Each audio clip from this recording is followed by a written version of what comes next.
Chapter 866. Some great Zhou navy ships appeared up and down the river, many soldiers of the divine crossbow camp on board. Many experts of the imperial court stepped ashore and began to chase towards Fengyang City. A few Taoists in fluttering green robes flew out from the forest on the other side of the river. They tapped lightly on the ship and landed on the riverside. These blue-clothed Taoists had cold expressions and unfathomable cultivations. They carried Taoist swords and came from Luoyang's monastery of eternal spring. Worn leather boots stepped on the stone steps that were still wet from the morning dew.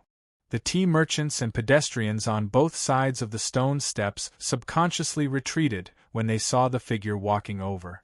It was unknown whether it was because of fear or shame. Xiao Zhang did not even glance at these people, nor did he pay any attention to the experts of the imperial court rushing over. Raising his spear, he expressionlessly continued up. Several cries of alarm came from some corner of the street and quickly faded away. In the slightly disorderly crowd, one could faintly make out crossbow bolts gleaming with cold light. Those blue-clothed Taoists flew up the stone steps like cranes and came behind Xiao Zhang. Their expressions were solemn, ready to strike at any moment. The road from the riverside to Seven Treasures' stronghold in Fengyang City was entirely made of stone step. Some busybody had counted them and found that there were more than 7,000 steps. An ordinary person would need a very long time to walk them all. But for a person like Xiao Zhang, even if he was heavily injured, he still did not need too much time. A few moments later, he reached the middle section of the stone step. On the side of the street was a very small grassy garden. Several dozen people stood on the grass and under the winter trees, looking at him with complex emotions, somewhat afraid and somewhat uneasy. Suddenly, an extremely dim and barely noticeable sword glow pierced through the vegetable basket held by one of the people and stabbed at Xiao Zhang. This was a position that no one would have expected. It was an extremely sinister attack. Xiao Zhang seemed to have been prepared. With a low snort, the spear in his hand flew through the air, carrying with it a fierce gust of wind as it accurately struck the sword glow. With a clap, the sword glow was instantly shattered into countless pieces. The assassin hidden in the crowd miserably retreated and crashed into the winter tree. The leaves fell on the assassin's body and were dyed red by the blood that spurted out. The assassin's face was filled with fear. He wanted to stand up and flee, but he no longer had the strength to do so. Unexpectedly, Xiao Zhang only glanced at the assassin and ignored him, continuing to walk up the stone step. Chen Chongqing and the others had already left the tea house and were standing behind the crowd. Seeing this scene, Tang 36 praised, "Good move." On the night of the coup of the Mausoleum of Books, and in the days that followed, Xiao Zhang had always been an extremely thorny foe of the orthodoxy, but ever since he saved Wang Po by the Luo River, the situation had changed. At least in Tang 36's view, this expert who should have been at the top of the proclamation of liberation was a powerful external aid that his side had to fight for. Of course, he was emotionally inclined towards him. Hu 32 said nothing at Tang 36's praise, but Zheshio shook his head, clearly having a different view. His injuries are too severe. Chen Chongqing said worriedly, more severe than we thought. Tang 36 finally understood. Based on Xiao Zhang's violent combat style, if he still had 60% or 70% of his combat power, even if the assassin was from the Pavilion of Heavenly Secrets, he would still die from a single blow. Even if the other party was lucky enough to survive, with Xiao Zhang's style of doing things, he would definitely add another shot to kill the other party. Right now, the assassin was not dead. This could only mean that Xiao Zhang's injuries were far more severe than they had imagined, so severe that he was not even willing to waste the strength to make another shot. Just as expected, several experts of the imperial court took advantage of the slight confusion to attack Xiao Zhang. Xiao Zhang had succeeded in pushing back those experts, but his body also began to sway as if he would collapse at any moment. There are new injuries, but there are even more old ones. Zhixiu was the same as Xiao Zhang. They both viewed battle as their lives, and his gaze was extremely sharp, allowing him to clearly see Xiao Zhang's problem. After being pursued by the imperial court for 3 whole years, fighting without rest or sleep, even if Xiao Zhang's body was forged from steel, he would still feel tired. Once he was tired, his reaction speed would inevitably drop, making it easy for him to be injured. Once he began to be injured, he would continue to be injured even more, until his true essence was exhausted, and he was exhausted, no longer able to fight. He was a peak star condensation expert of the Proclamation of Liberation, and it could be said that he was unrivaled beneath the divine. He was like a solitary beast of the wilderness. Alas, after being pursued by the experts of the imperial court like scavenging vultures for so many days and fighting for such a long distance, there would eventually come a day when he would collapse. Xiao Zhang finally arrived at the highest point of Fengyang City. He stood in front of 7 Treasures' stronghold and narrowed his eyes as he gazed down at the river gorge. The morning sun had already risen over the mountain peak. The sunlight was very fierce, shining upon the mountains and rivers, dazzling the eyes. He could clearly see that the experts of the imperial court and the crossbow soldiers had already surrounded all of Fengyang City.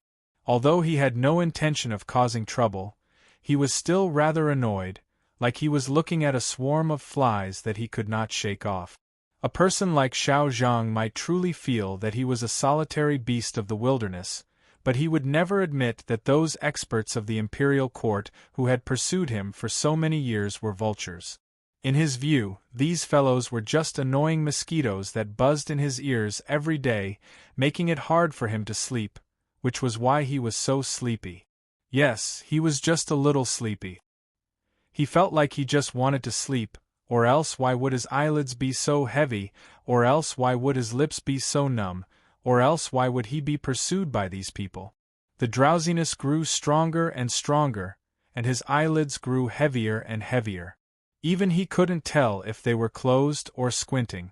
The morning sun shone over Fengyang City, and also on his face. He swayed a few times and then fell to the ground. But he did not roll down the stone step. With a muffled bang, the end of the spear heavily pierced into the ground. At the most dangerous moment, it helped him support his extremely exhausted body. Upon seeing this sight, those people who had never forgotten the benefits Xiao Zhang had brought to Fengyang City found it difficult to continue watching and turned their heads away. A few people stood forward. The first to stand was a tea merchant of Fengyang City, along with 10 some assistants of the tea shop. "Protect Master Xiao." The tea merchant clenched his teeth and shouted. He led his assistants to the stone steps of the 7 Treasures' stronghold and stood in front of Xiao Zhang. They took out the swords and sabers that they usually used to protect themselves when selling tea, and even more took up the carrying poles that they usually used to carry goods and aimed them at the approaching experts of the imperial court. As a tea merchant, it was inevitable that he would encounter some trouble when selling tea. In Fengyang City, it was inevitable that there would be a few conflicts between people of the same trade. However, this tea merchant had a swift and fierce personality, and his assistants were also extremely valiant. They were rather famous in the city, but how could these people stop the experts of the imperial court and the crossbow soldiers? But soon after, even more tea merchants and commoners joined them. The stone steps of the 7 Treasures' stronghold were quickly filled with people. Chapter 867. With some difficulty, Xiao Zhang opened his eyes. Seeing the nervous expressions on the faces of the ordinary people around him, his mood became rather strange. In the eyes of cultivators, he was a madman who only knew how to fight.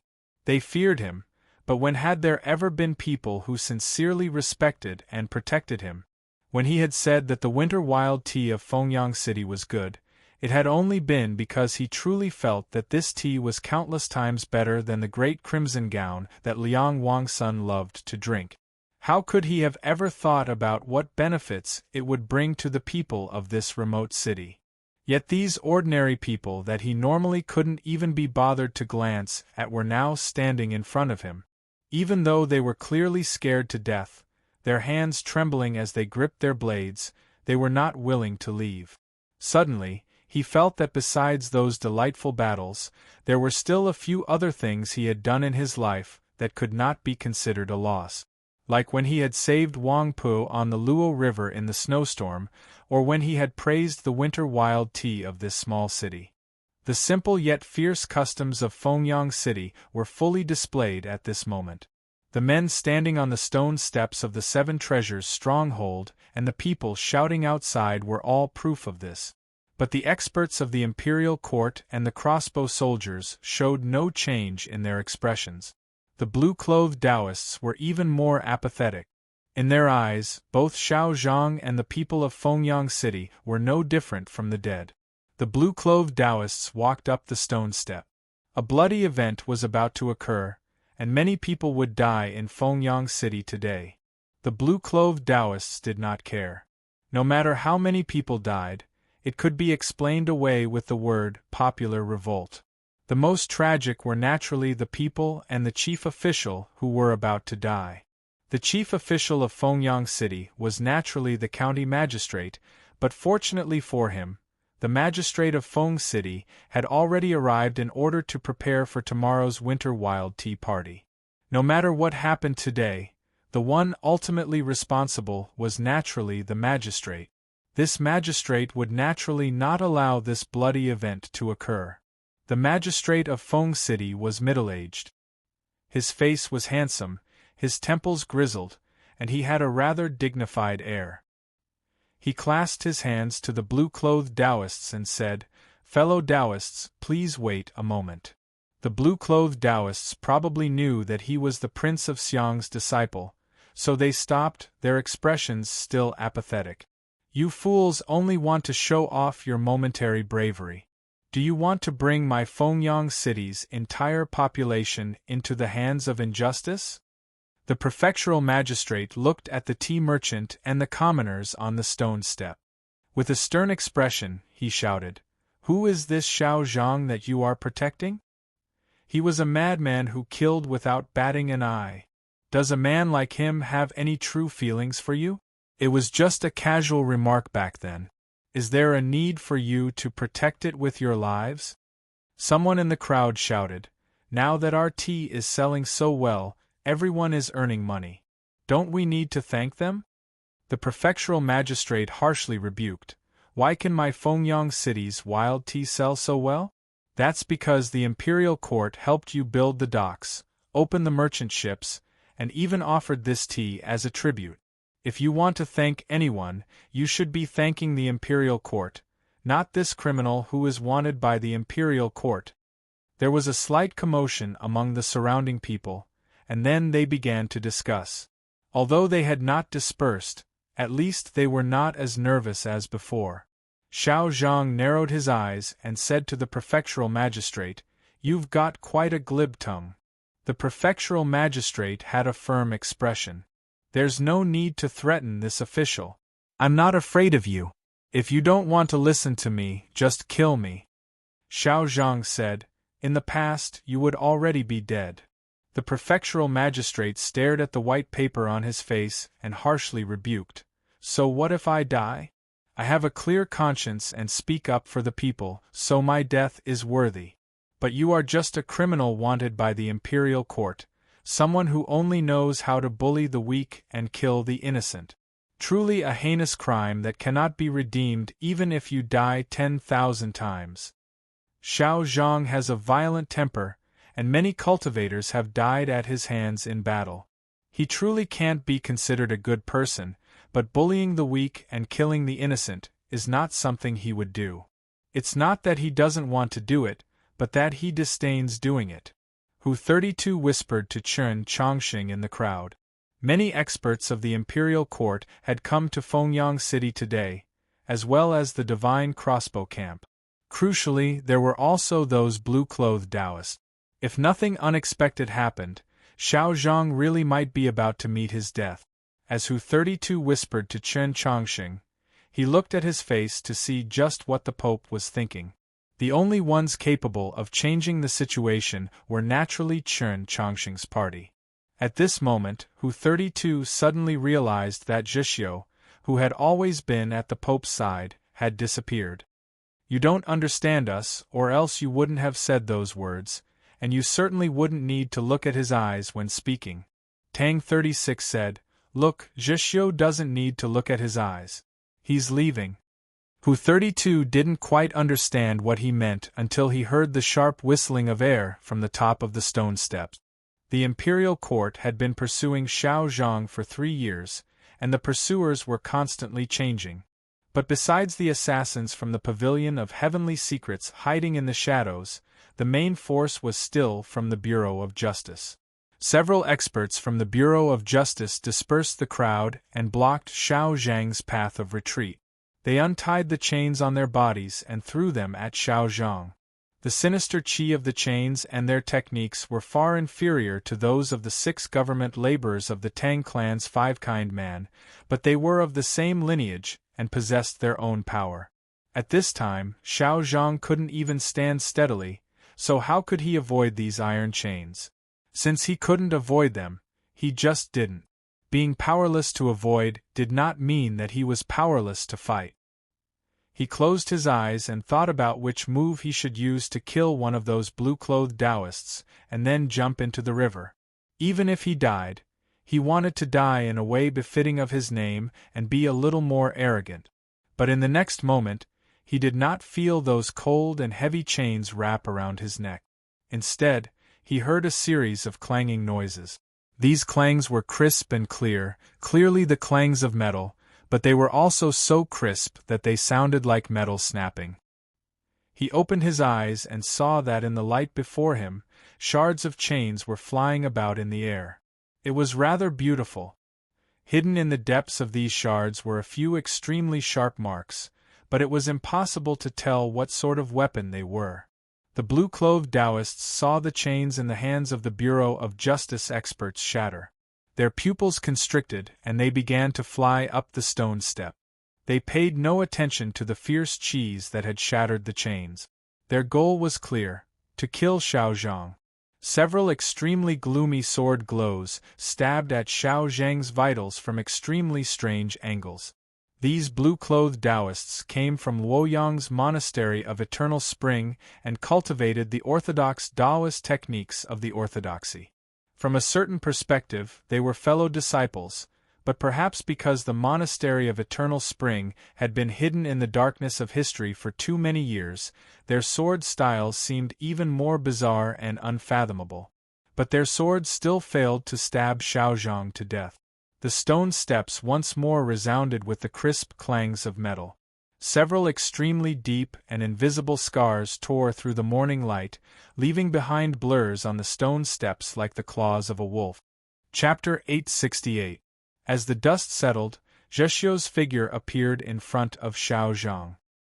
He wore a single garment, and his sleeves and trousers had been cut very short, unable to hide the metal thorn-like hairs sticking out of his body. 10 incomparably sharp and tough claws protruded from his hands, glinting with a cold light and making one shiver in fear. Even more frightening was that his face was also covered in hair, his teeth incomparably sharp, and his eyes were a crazed red. Seeing this scene, the crowd burst into cries of terror, and like a tide, they desperately retreated. Zhixio paid no attention to these things, only stared at the blue-clothed Taoists. These Taoists were very strong, but even more frightening was that they were very dangerous.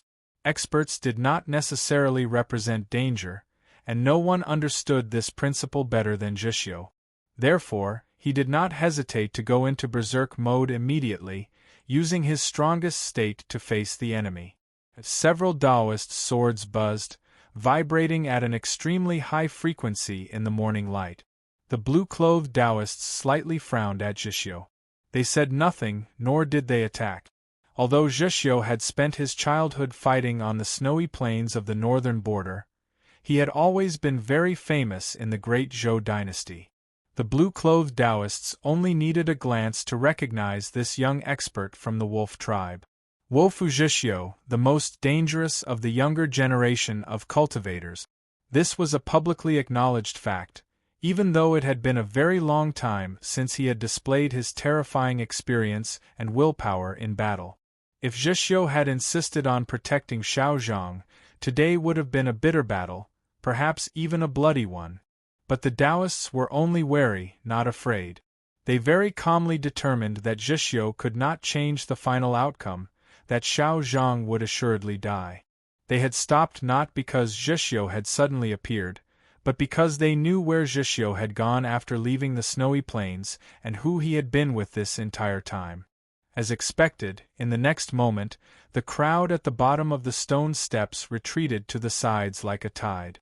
Chen Chongqing walked up the stone step. All of Fengyang City became incomparably quiet. No one here recognized Chen Chongqing, but the people of the great Zhou dynasty were all believers of the orthodoxy, so who would not recognize the divine staff in his hand? Who in the entire continent was qualified to wield this divine staff? Finally, someone awoke from their daze and let out a cry of alarm, causing all of Fengyang City to wake up. Still like a tide, countless people knelt on the ground and kowtowed to Chen Chongqing.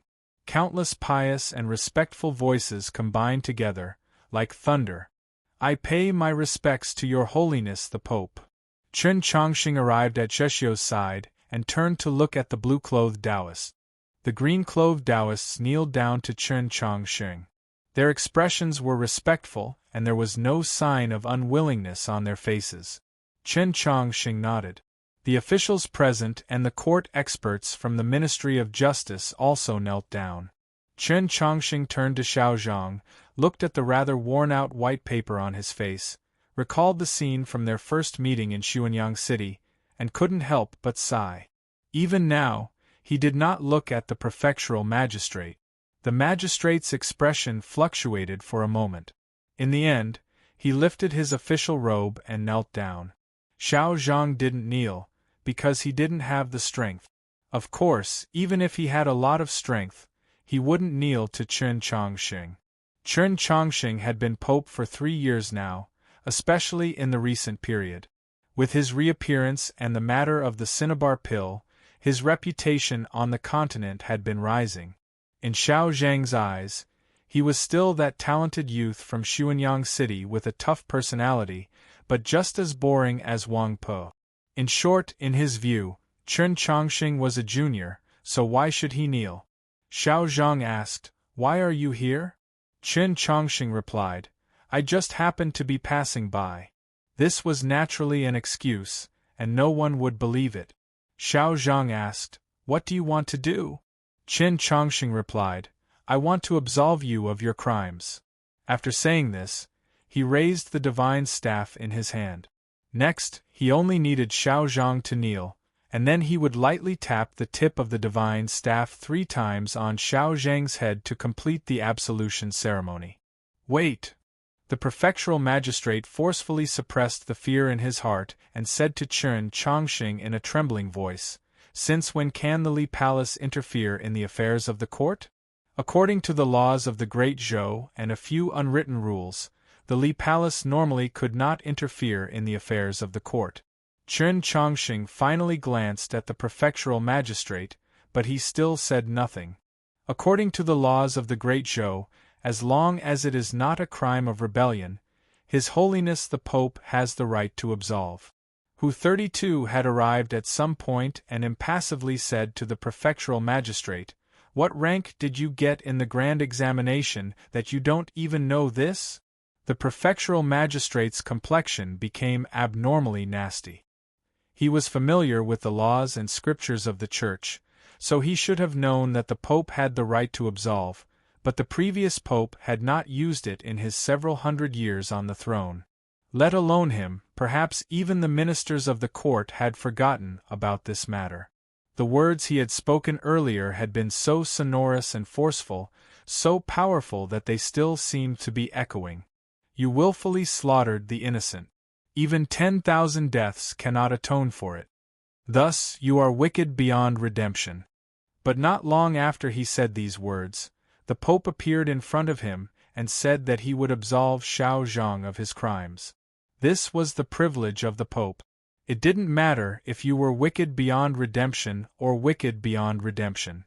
If I absolve you, then you are not guilty. Tang 36 also arrived. Pointing at the blue-clothed Taoists, he said, "If the orthodoxy is not allowed to interfere in the affairs of the court, why would these Taoists of the Monastery of Eternal Spring dare to kill people on the street? Lord Prefectural Magistrate, shouldn't you first have these people arrested and thrown into prison?" The blue-clothed Taoists did not change their expressions, but the prefectural magistrate's complexion became even more unsightly. At this moment, Xiao Zhang suddenly said, "I won't kneel to you." If he insisted on not kneeling, how could the absolve ceremony be completed? No one had expected that just as the matter was about to be resolved, another problem like this would suddenly appear. Tang 36 looked at Xiao Zhang and prepared to say a few harsh words, but Chen Chongqing stopped him. "It's fine if I stand higher." Chen Chongqing took a few steps up and then turned around. At this moment, he was several steps higher than Xiao Zhang, the height just right. Xiao Zhang did not need to kneel. The divine staff he raised could also fall flat on his head like a ruler. Without a single sound, the tip of the divine staff lightly touched Xiao Zhang's head 3 times, and the ceremony was complete. From start to finish, Xiao Zhang said nothing, and it was impossible to see his expression under the white paper. Was it astonishment or anger? After a while, he rubbed his head and said, "It's a little itchy." Chapter 869. The people of Fengyang City continued to kneel on both sides of the long street, a dense mass of silence. "Let's all disperse. I think everyone has a lot of work to do," Chen Chongqing said. Ever since that small village at the base of Mount Han, he had experienced the collective worship of believers, but he was still somewhat unused to it. In other words, he was not used to it because he was shy. That was why his voice was so low that not many people could hear him. "Hurry up and disperse. Those who should open their businesses, those who should go to work, those who should go to school, go to school." Tang 36 shouted to the crowd on the street. His voice was very loud, his expression very natural, as if he was the Pope. Naturally, no one listened to him. Very quickly, the magistrate of Fengyang County dispatched soldiers to maintain order. The people on both sides of the street stood up, but didn't leave. They stared at Chen Chongqing, their faces full of different emotions: reverence, devotion, passion, excitement, and so on. To the people of this remote city, today might be the only day in their lives where they could personally see the Pope, so how could they be willing to leave? The priests of Fengyang City's Taoist church had also hurried over, but they were not much different from ordinary believers. Upon seeing Chen Chongqing, they were so nervous that they couldn't speak. Their Taoist robes were instantly drenched in sweat and their legs were even softer than Xiao Zhang's. How could they be of any use? The azure-robed Taoists and the experts of the imperial court did not leave either. Tang 36 looked at them and said, "What? Could it be that you want to assassinate the Pope in front of tens of thousands of people and achieve the most foolish and heroic feat in all of history?" Such harsh, mocking, and crude words had their own uses, because the words that struck at the heart were too clear, so clear that everyone could understand them. The angry gazes of countless people fell on the Taoist in indigo and the experts of the imperial court. Of course, the officials were not spared. The officials and experts of the imperial court retreated to a distance, and the crossbowmen removed their crossbows to avoid being seen as disrespectful. The green-robed Taoists stood 100 feet away, but they had no intention of leaving. Chen Chongqing took out some pills. Hu 32 went to 7 Treasures' stronghold and asked for a bowl of water. Xiao Zhang took the bowl of clear water and directly swallowed the pill in his hand. Chen Chongqing hesitated for a moment and said, "That medicine is enough for 3 days." Hearing this, the white paper on Xiao Zhang's face rustled. "There's no wind. Could it be snorting?" as expected of an expert of the proclamation of liberation, to cause such a commotion when he's angry. Tang 36 said seriously. If it was in the past, he would not be afraid of Xiao Zhang, let alone now. These 3 years of confinement in the old mansion and the ancestral hall, especially the last half-year, had really made him choke up his mouth too much. At some point, the matter of the Tang clan's young master being very similar to Su Li had spread throughout the continent. Xiao Zhang knew that bickering with this fellow had no benefit, so he was disinclined to pay attention. He said to Chen Chongqing, "Don't expect me to sell my life to the Li Palace. Something like life obviously can't be sold." Chen Chongqing said. Tang 36 said, "Who said we can't sell it? Have you considered how my idol is going to live? How do I play the last card in the ancestral hall?" Chen Chongqing looked at him and didn't say anything. Tang 36 waved his hand, indicating that he understood and would not speak carelessly again. Chen Chongqing looked at the blue-clothed Taoists nearby and said, "Guilty or not guilty, it's all a word of the imperial court.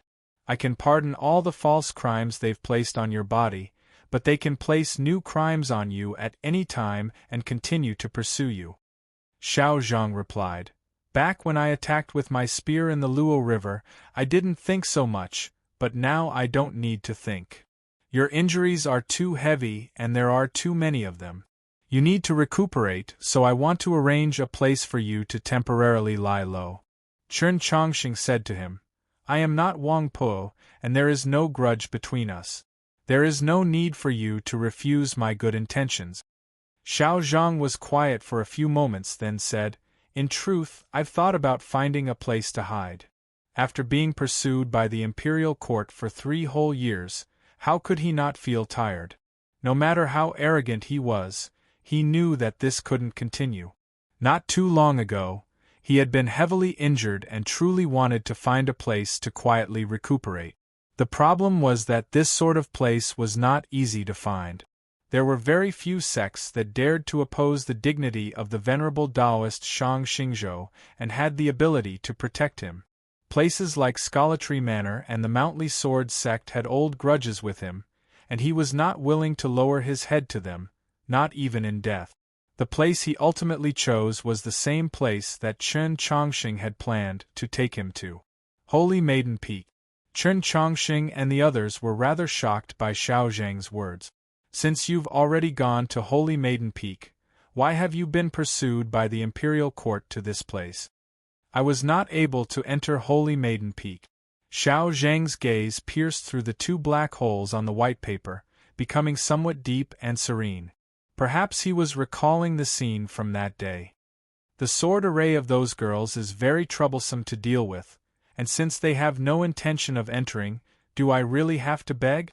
Chen Chongqing found it even stranger. After the Luo River, the imperial court had begun to pursue Xiao Zhang. Everyone knew what the Li Palace's attitude toward him was.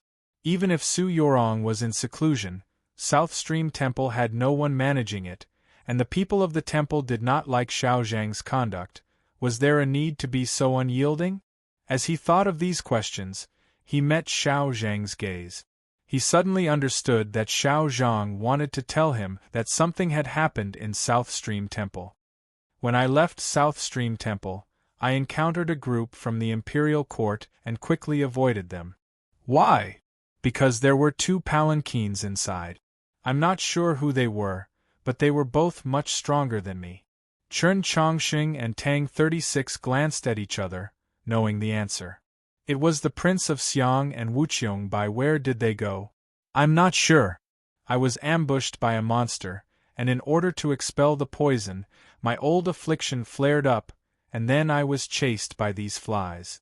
I was very vexed, so I came here to drink a cup of tea."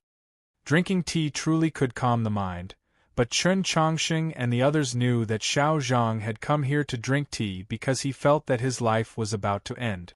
They were both drinking tea, but the reason and state of mind were different.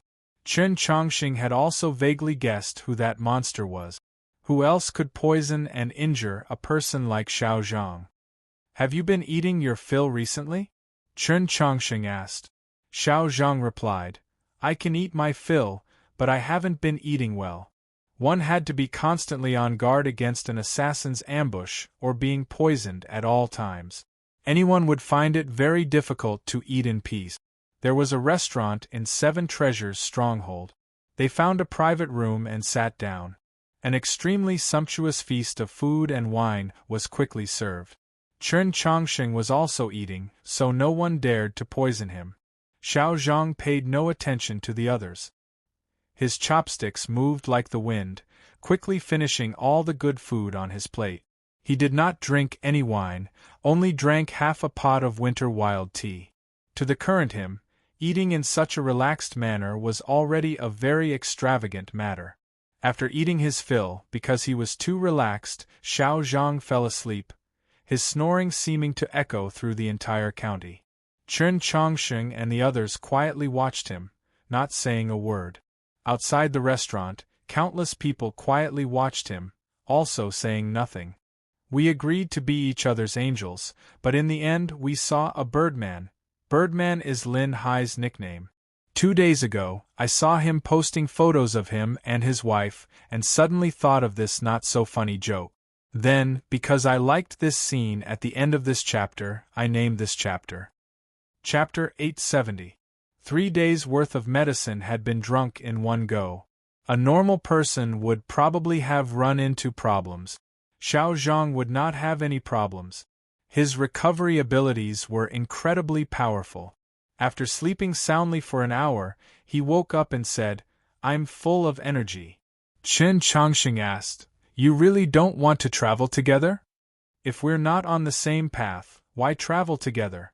Xiao Zhang stood up, took the dry rations and medicine box from Chen Chongqing, raised his spear, and walked out. He did not leave. Instead, he walked to the treasure pavilion at the very top of Seven Treasures' stronghold and took away the box of ancient tea. He then turned to the blue-clothed Taoists and experts of the imperial court and said, Come, continue. Xiao Zhang left, as did the blue-clothed Taoists, experts of the imperial court, and the divine crossbow camp. Chen Chongqing and the others naturally had to leave as well. The people of Fengyang City on the 2 sides of the street did not leave. They prostrated to Chen Chongqing and piously paid their respects. Even many elders who found it difficult to move were carried to the side of the street by their sons and nephews, hoping to receive the Pope's blessing. At any other time, Chen Chongqing would have stayed in Fengyang City for a while to treat the illnesses of his believers or conduct a small ceremony to the light, as the scriptures of the church said. But he had no time now. He had to leave. Fortunately, Hu 32 had already sent a message to the neighboring Taoist churches and made arrangements for the distribution of medicine. Based on Chen Chongqing's request, 1 or 2 clerics skilled in the sacred light technique would also come. May the sacred light be with all of you, Chen Chongqing said to the people of Fengyang City. The people prostrated once more like a tide. Leaving Fengyang City, crossing the chains, they arrived in the sparsely populated gorge. Thinking of those scenes from before, Tang 36 said, Only just now did I feel that you really are the Pope. The Pope was divine and assuredly received the reverence of countless believers, but it was not so easy to receive love and respect from the heart. Normally, this required the accumulation of time, resulting in the accumulation of reputation. Chen Chongqing had only been Pope for 3 years. In a remote place like Fengyang City, if the Taoist churches had not properly announced the hymns, many believers might not even have known of this matter. He was able to receive the heartfelt love and respect of so many believers largely due to Enhua's promotion of the cinnabar pill. The orthodoxy's hymns had played an extremely important role. Chen Chongqing did not want to talk about these things, so he changed the subject. The little monster that Xiao Zhang encountered was probably Chusu. Tang 36 said, It's possible. If Xiao Zhang hadn't been seriously injured beforehand, how could he have succeeded in his sneak attack? Zhixiu replied, Not necessarily. Chusu was also injured in Wenshui City, so don't be left alone. Tang 36 understood what he meant and said in surprise, "Is that monster so troublesome?" Chen Chongqing said, "It is indeed troublesome." When he said this, there was a hint of worry between his brows. It was not because of Chusu, but because of the matter that Xiao Zhang had warned him about. There might be some problems with Holy Maiden Peak. Tang 36 and Zhixiu also knew what he was worried about. After leaving Fengyang City, they traveled much faster than before. But Chen Chongqing still felt it wasn't fast enough. If something really did happen to South Stream Temple, would she, who was in seclusion at Holy Maiden Peak, encounter some sort of danger? After traveling several dozen li along the right bank of the river gorge, they could no longer see Fengyang City, and the number of boats on the river had greatly lessened. Chen Chongqing brought Nank out of the garden of Zhou and then turned to Zhixiu and the others. Tang 36 was somewhat conflicted. "Why do I feel like I've become a cat?" Zhixiu asked. "Have you ever seen a cat cage as large as the garden of Zhou?" Hu 32 humbly replied, "To be able to stop for a moment in His Majesty's miniature world is an enormous blessing." Zhixiu creased his brow. Tang 36 sighed and said, "It's too much." Chen Chongqing said, "Hurry." Nank watched as they were sent into the garden of Zhou and asked, "Chen Chongqing, where are we going?" She already knew and remembered Chen Chongqing's name, but she still didn't know who she was. She was as ignorant as a child. "We're going to Holy Maiden Peak." Chen Chongqing unfurled the map and pointed out the direction for her. Nank's eyes were still dazed. It was hard to tell if she understood the map or not. She asked, "How fast?" Chen Chongqing replied, "As fast as we can. Of course, you can't be injured." Nank replied, "I understand." She then grabbed Chen Chongqing by the neck and jumped off the cliff into the river. The chilly wind of the river howled against his face, but Chen Chongqing felt much calmer. Then, he looked at the river rushing against his face and found it impossible to calm down. Only now did he remember that after that bloody battle in the snowy mountains, Nank's wings had disappeared, so how could she fly? A hint of confusion also appeared in Nank's dazed eyes. She only knew that she could fly, so she instinctively jumped into the air. There was no fear, no hesitation. But just how had she flown in the past? Nank relied on her lightning-fast movement technique to make several astonishing flashes in the air outside the cliff that were comparable to teleportation, but she still continued to descend. The two fell faster and faster, the river getting closer and closer. She nervously closed her eyes.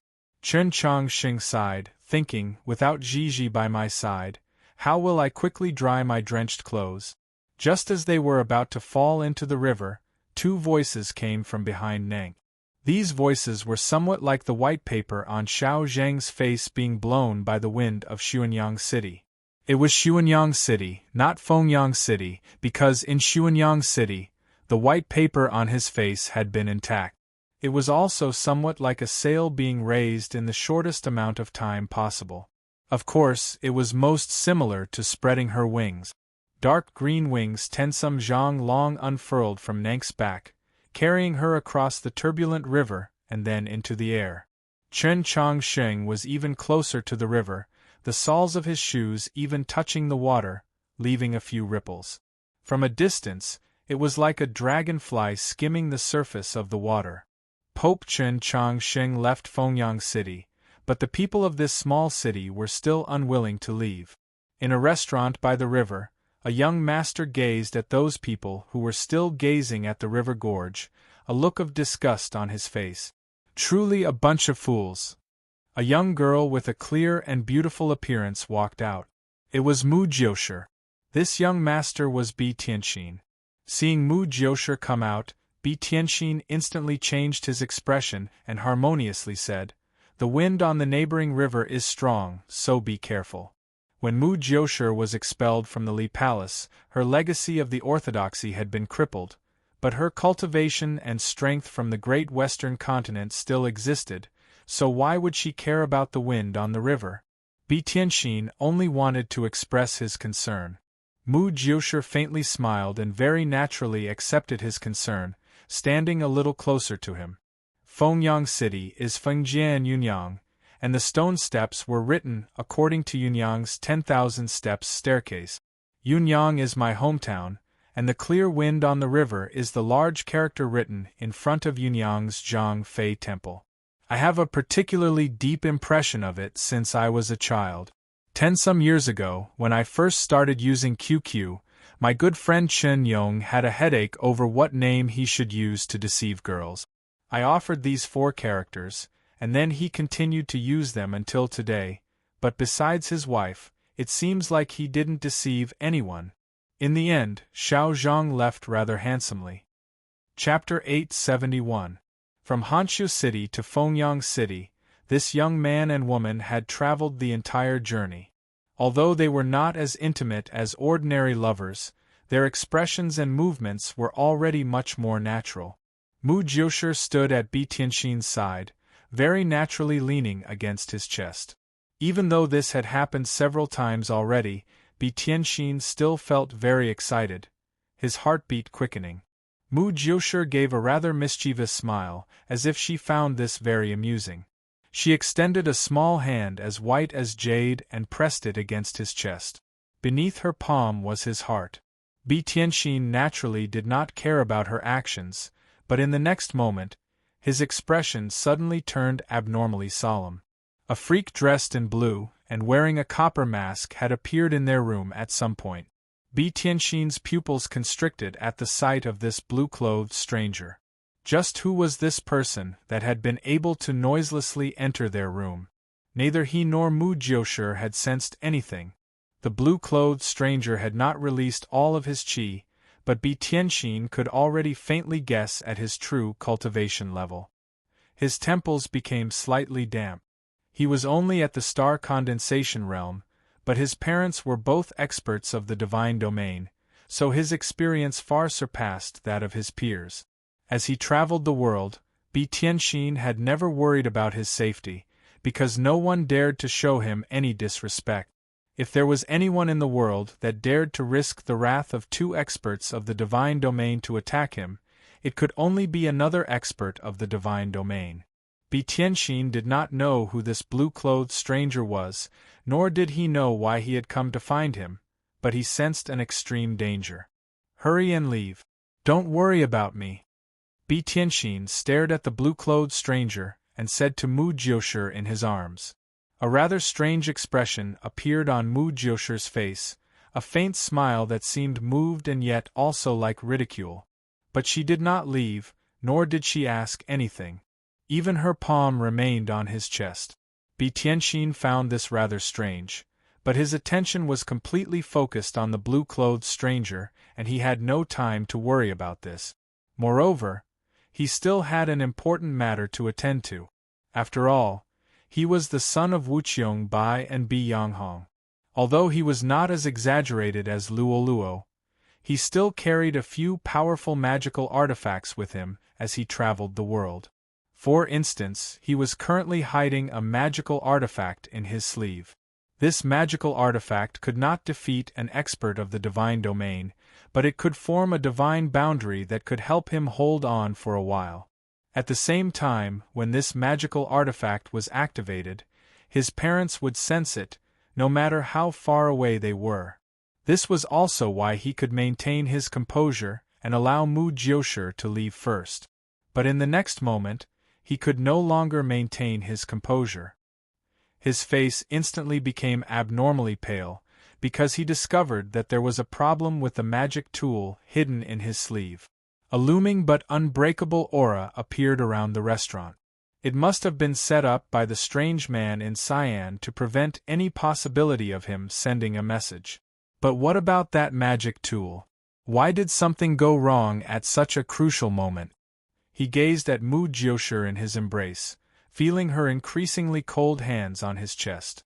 He vaguely guessed at something, his eyes revealing pain and disbelief. Why? This was the question that Bi Tianxin wanted to know the answer to the most. Mu Jiushi raised her small face to him and mischievously stuck out the tip of her tongue. Smiling, she said, Because I've never liked you. Bi Tianxin heard the answer, but he still found it hard to believe. His body began to tremble from anger and sorrow, his voice trembling as he asked, "Is that so? I never let you tell anyone, including your parents, precisely because I never wanted to be together with you." Mu Jiushi straightened her body, her petite hands still tightly pressed against his chest, as if she was somewhat greedy for his warmth. "I'll let a pitiful person like you die a little more understanding. Back then, I went with you to Honshu City precisely so that you and Chen Chongqing would meet and then kill you. But because of a few things at the time, it was inconvenient for us to act, so we delayed until now. In truth, if you carefully thought about it, you could tell that this was a trap, but you were too stupid." She jeered. "What right do you have to marry me? I'm someone who's going to be pope." Seeing the expression on her face, Bi Tianxin awoke from his previous fear and unease, leaving only pain and anger. He muttered, "So you wanted to frame Chen Chongqing and have the continent fall into endless civil strife. Presumably, all of this was your Mu clan's trap. This means that there was also a problem with Madame Mu going to White Emperor City back then." Mu Jiushi had not expected that on the verge of death, this hedonistic scion that she had always looked down upon would suddenly become much more clear-headed and rational. She couldn't help but be rather surprised. But now that matters had reached this step, there was no longer any possibility of change. "Of course, just what sort of person is my older sister? She's the most intelligent genius of my clan, so how could she be forced to leave the great western continent over something like the imperial throne?" Mu Jiushi calmly said, "That brother-in-law of mine was a hero of his generation, but in the end, he still couldn't overcome the barrier of a beauty and was deceived by my sister for so many years. Although you can't compare to my brother-in-law, it seems that you're not too bad. Please die in peace. I promise you that I will remember the good you've done for me in these past few days." Bi Tianxin stared into her eyes and said, "If you want to frame Chen Chongqing, no one will believe you." Mu Jiushi softly said, "Everyone knows that you were killed by the Black Dragon." After saying this, her small hand suddenly exuded an extremely pure and frigid qi. Bi Tianxin's body was instantly frozen, unable to move. He noticed that her eyes had become abnormally deep and serene, like a cold lake. He understood what Mu Jiushi was planning to do, and how she was planning to frame Chen Chongqing. Mu Jiushi calmly gazed at him, the chill surging out of her palm growing thicker and thicker. Bi Tianxin's body and mind went cold, perhaps because of this deep cold qi, or because of her heartlessness and callousness. Frost covered his eyelashes, making them look like icicles hanging from the trees of the north. It was somewhat beautiful, but also somewhat sorrowful. He stared at Mu Jiushi's face like he wanted to forever engrave this beautiful, pure, and incomparably malicious face into his memory. "I will not go to the sea of stars, I will go to the abyss. I will never forget you. I will always wait there for you to come." These were Bi Tianxin's final words. After saying this, he closed his eyes and stopped breathing. His ethereal palace, star openings, meridians, and even his flesh and blood had all been frozen into crystals by the frigid cold, devoid of life. After some time, Mu Jiushi's palm finally left his chest. She gazed at Bi Tianxin, now a true ice sculpture, in silence for a very long time, her face somewhat pale. Perhaps it was because this deep cold qi had consumed too much of her true essence, or perhaps it was because of Bi Tianxin's final words before his death. The first 2 chapters had ended with the matter of my friend's wife. Today's chapter is a bit more miserable, so I won't talk about it. When it comes to love, one has to be calmer. Chapter 872. A little faster. The silent blue-clothed stranger suddenly spoke. Wuqiong Bai will assuredly sense the end of his life. Experts of the divine domain like Bi Yanghong and Wuqiong Bai had assuredly left a brand in their son's sea of consciousness as a final guarantee of safety. The stranger's chi could separate the activity in the restaurant and the chill Mu Jiushi had released from the world, but it could not sever the connection between true blood and the soul. Mu Jiushi awoke from her perplexed state and lightly flicked her finger. A gentle wind shot out from her fingertip and fell on Bi Tianxin's body. With a rustle, the ice sculpture collapsed into countless fragments, which were then blown away by the wind, becoming even more fragmented until they were crystalline grains like sand. The stranger extended his hand and swept the crystalline grains into his sleeve, then brought Mu Jiushi out of the restaurant. A priest came into the room and swept the floor clean with a broom. If Chen Chongqing were present, he would assuredly recognize this priest, because this priest was an old acquaintance of the Orthodox Academy. Priest Xian of the Bureau of Ecclesiastic Education had reappeared after 3 years, but he had suddenly appeared in Fengyang City. Why was this? Priest Xian went to a neighboring room and took a stool. Sitting in the nearby corridor, he closed his eyes and began to wait. His complexion was rather unsightly, because he was waiting for death. A fishing boat left the dock of Fengyang City and began to sail up the gorge. Once it was out of sight, it began to travel at an unimaginable speed despite the lack of wind. It didn't take long for the fishing boat to reach a river several dozen li away. The blue-clothed stranger stood at the bow of the boat, calmly gazing at the turbulent river. Perhaps he was trying to see something, or perhaps he was trying to find the tracks left behind by a certain person not long ago. Mu Jiushi sat in the boat, gazing at the stranger's back. The Black Dragon is not in Fengyang City today. The stranger replied, yes. Confused, Mu Jiushi asked, since we can't act in Honshu City, why can we act today? The stranger replied, first of all, time is very tight. Second, I don't know where the Black Dragon was that day, but I know where she is today, and no one else knows. Mu Jiushi didn't understand, but she believed in his words. The stranger in cyan seemed to have seen something and gently brushed his sleeves. The crystal powder, which still carried a lingering chill, fell from his sleeves and was washed away by the rushing river. There was no trace of it, not even a ripple. The upper reaches of the river of hatred had many tributaries. One of these tributaries had clear water, with many wild trees growing along its bank. The scenery was beautiful, and it was called the Tong River. The verdant mountains on the upper reaches of the Tong River were part of the 5 foothills of the south. There was a mountain in the depths of the mountain range that was enveloped in clouds and mist all year round, causing it to seem especially mysterious and holy. That was the Holy Land in the hearts of countless cultivators and believers, Holy Maiden Peak. South Stream Temple was located on Holy Maiden Peak, and its jurisdiction was even larger. At least several hundred mountains and 1,000 li of plains belonged to it.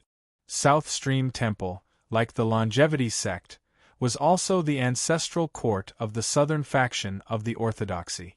It had many subordinate sects like Gentle Stream Monastery and Lotus Pond.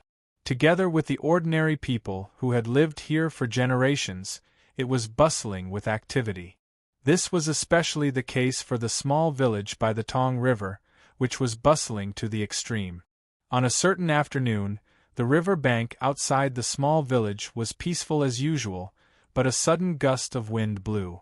The reeds in the river were flattened and the yellow oxen on the meadow galloped in fear. 2 dark green rays of light flashed through the air. A girl with a dull expression appeared on the river bank. It was Nank. Chen Chongqing crawled up from the ground and brushed the dust off his body. He glanced at Nank, wanting to say something, but in the end, he said nothing. Soon after, the 3 of them descended from the sky onto the meadow. Tang 36 and Hu 32 were still very normal, just like before they had entered the garden of Zhou. But Zheshio was in a rather sorry state. His clothes were covered in even more dust than Chen Chongqing's, and there were several holes on his clothes. There was even a wound on his face. Chen Chongqing was flabbergasted. He thought to himself, there shouldn't be any enemies in the garden of Zhou, so just who did he fight with so fiercely? Seeing his gaze, Zheshio said, I fought with those monsters. Tang 36 recalled that scene and repeatedly shook his head. Hu 32 also had a complex expression. At the time, they had sat at the highest point of the mausoleum of Zhou. Thick smoke had roiled from outside the mausoleum of Zhou, and the monsters had surged in like a tide, their furious roars seeming like they wanted to tear apart the sky. Zhixiu was like a stone. Sometimes he would be submerged, and sometimes he would appear.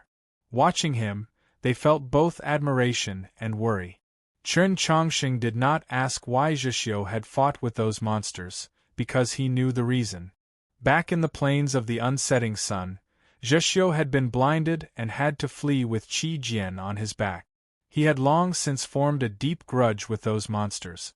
Hu 32 looked at Chen Chongqing, his expression even more respectful. In Wenshui City and in the valley, this bishop had been extremely respectful to Chen Chongqing, and it had come from the bottom of his heart. But now, his respect came from the depths of his heart. How could one judge the abilities and potential of a true expert? The simplest method was to look at the size of the miniature world they possessed. The larger the miniature world they could control, the higher their level. Now, he had confirmed the rumor. The garden of Zhou truly was in the Pope's hands. Many years ago, when he was serving in the Hall of Pure Virtue, he had entered the green leaf world of the previous Pope. He was very sure that the green leaf world was not as large as the garden of Zhou. This made him even more confident in the Pope, the orthodoxy, and in his own future. Chen Chongqing naturally did not know that having Hu 32 enter the garden of Zhou would bring him the same benefits as having Anhua and Chen Chou enter the garden of Zhou. At this moment, his gaze rested on a very distant mountain range. The mountain range was beautiful and covered in a dense green. Even under the noon sun, there was not the slightest hint of dryness. Looking at it made one feel tranquil. The further one went into the mountain range, the denser the vegetation, the deeper the green, but it was not overgrown. The clouds gradually diluted the colors, making it all the more elegant and beautiful. In the depths of the clouds, one could faintly make out an extremely tall mountain. It seemed both real and illusory, making it impossible to make out its true appearance. That was Holy Maiden Peak? Seeing that distant mountain, Tang 36 was also rather excited. It had to be known that Holy Maiden Peak was a famous Holy Land, but this was his first time seeing it with his own eyes. Chen Chongqing's change in mood was mostly because Holy Maiden Peak was where Su Yorong lived and cultivated.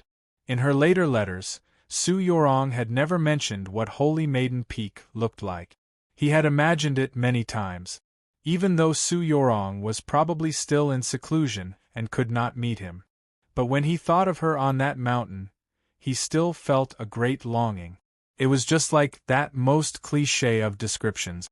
At this moment, he wanted nothing more than to grow a pair of wings and fly over. Nank walked in front of him, raised her head and very seriously said, "You want to fly? Why don't you tell me?" Chapter 873. If he could fly, he would not have had Nank stop by the river outside the town. Instead, he would have flown all the way to Holy Maiden Peak. However, he could not do that because he had to show respect to Holy Maiden Peak. Moreover, Holy Maiden Peak had restrictions. Even if he was the Pope, bringing the little demon princess into Holy Maiden Peak would inevitably incur the wrath of the Pope. Their party had to pass through the town at the foot of the mountain, so Nank once again entered the garden of Zhou. The houses in the town were very densely packed. It could be seen that the people here lived quite well. There were no overly dilapidated houses. The Tong River was already in the southern part of the continent, and its climate was warm. Even in the height of winter, it wasn't very cold. Noon was a good time to take a nap.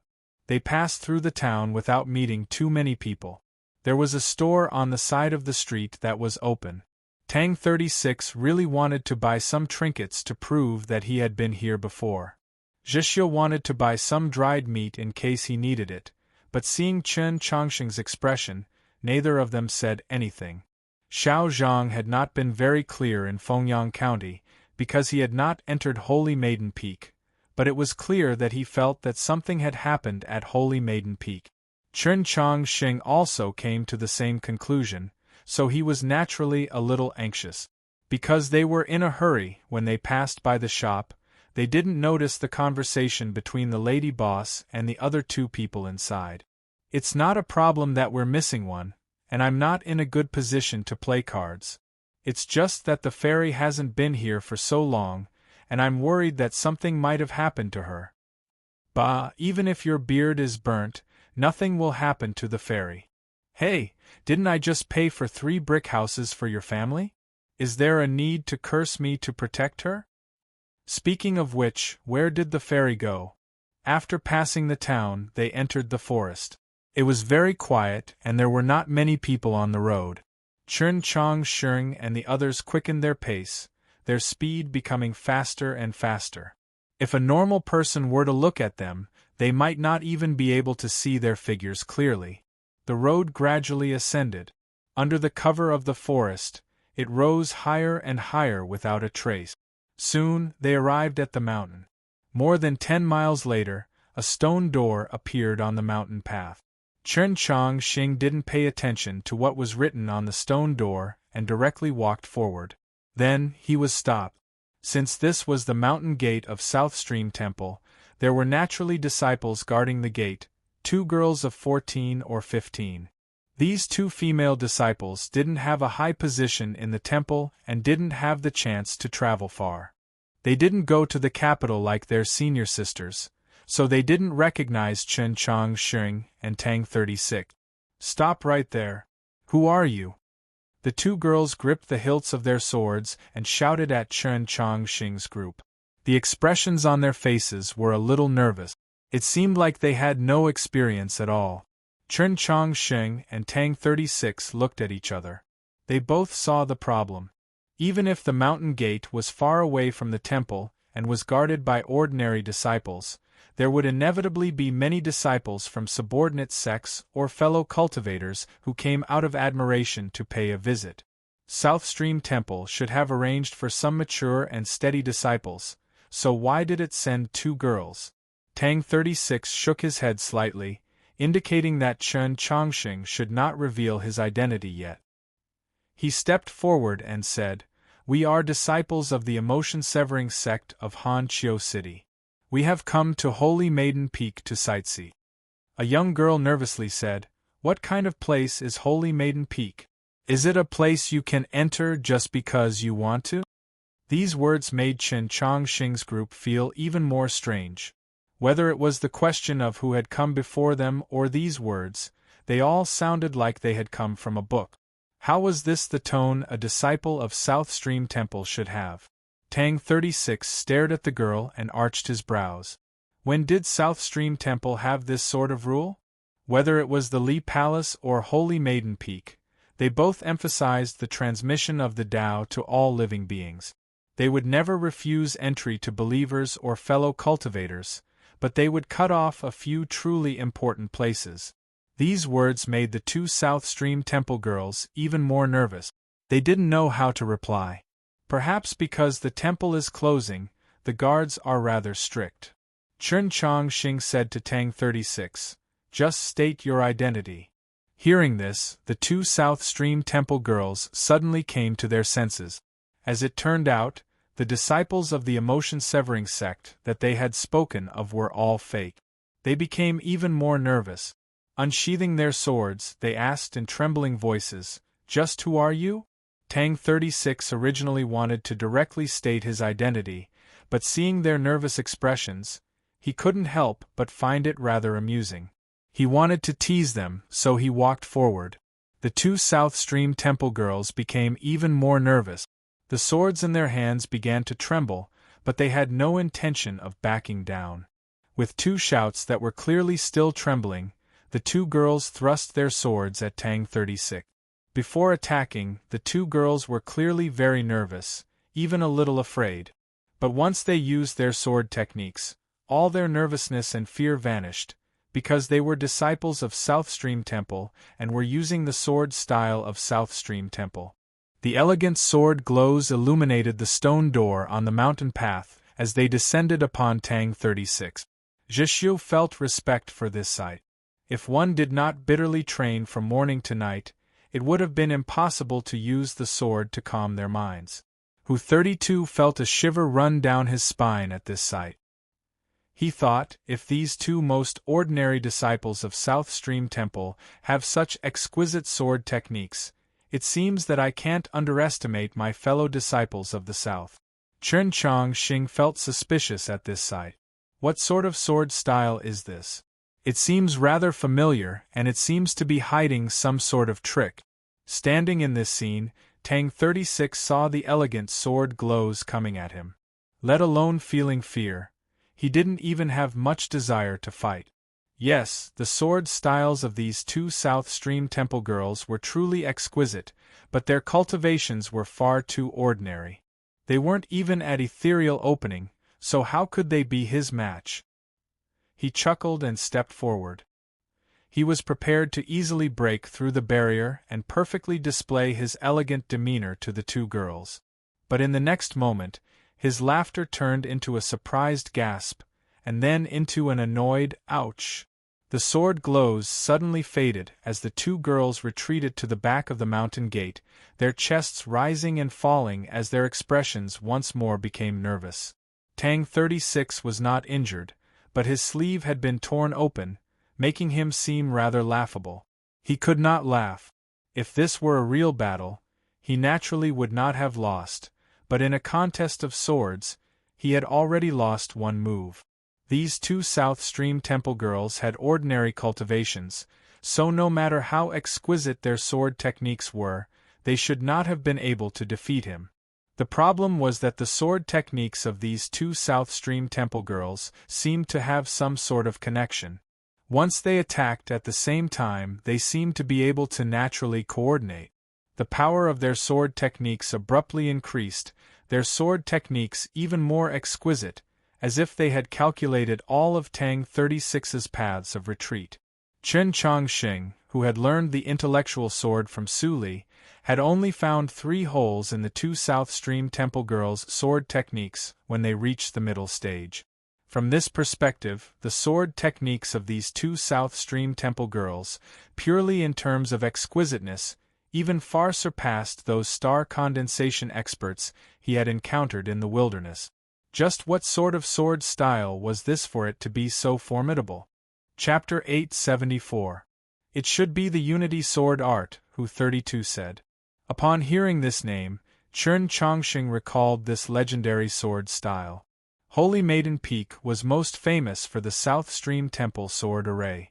It was said that countless years ago, when Zhou Dufu, the supreme expert beneath the starry sky, charged into Holy Maiden Peak, he had been trapped by this sword array for a while. During the coup of the Mausoleum of Books, Su Yorong had left several dozen South Stream Temple disciples behind for Chen Chongqing, intimidating many experts in the Orthodox Academy. This was also because of this sword array. The foundation of the South Stream Temple sword array was the Unity Sword Art. This sort of exquisite sword art required 2 or more people to use. What was most important was the trust between the person wielding the sword and his companion, as well as the connection between their minds. It was said that at the end 2 South Stream Temple disciples could use the Unity Sword Art to defeat 4 opponents of the same level, 3 South Stream Temple disciples could defeat 9 opponents of the same level, and so on and so forth. The more South Stream Temple disciples that simultaneously used the Unity Sword Art, the more terrifying the power they could display. The strongest version of the South Stream Temple sword array was said to be formed from 300-some disciples, so one could imagine its power. Not even an expert of the divine domain would be willing to face its edge head-on. It was no wonder that Xiao Zhang had said in Fengyang City that the sword array of those girls was troublesome. But Chen Chongqing still felt that there was a problem. The sword style used by these 2 South Stream Temple disciples was not completely the same as the Unity Sword Art he had seen in the book. It seemed to have undergone some sort of modification. The problem was, Just who had the ability to modify a sword style as exquisite as the Unity sword art? Not even Su Li could do it. Tang 36 also heard Hu 32's words and realized that this was the Unity sword art of South Stream Temple. But he had no time to care, because his sleeve was already torn and he was extremely angry. Gripping his sheath, he shouted at the two South Stream Temple disciples, "You've made me unhappy."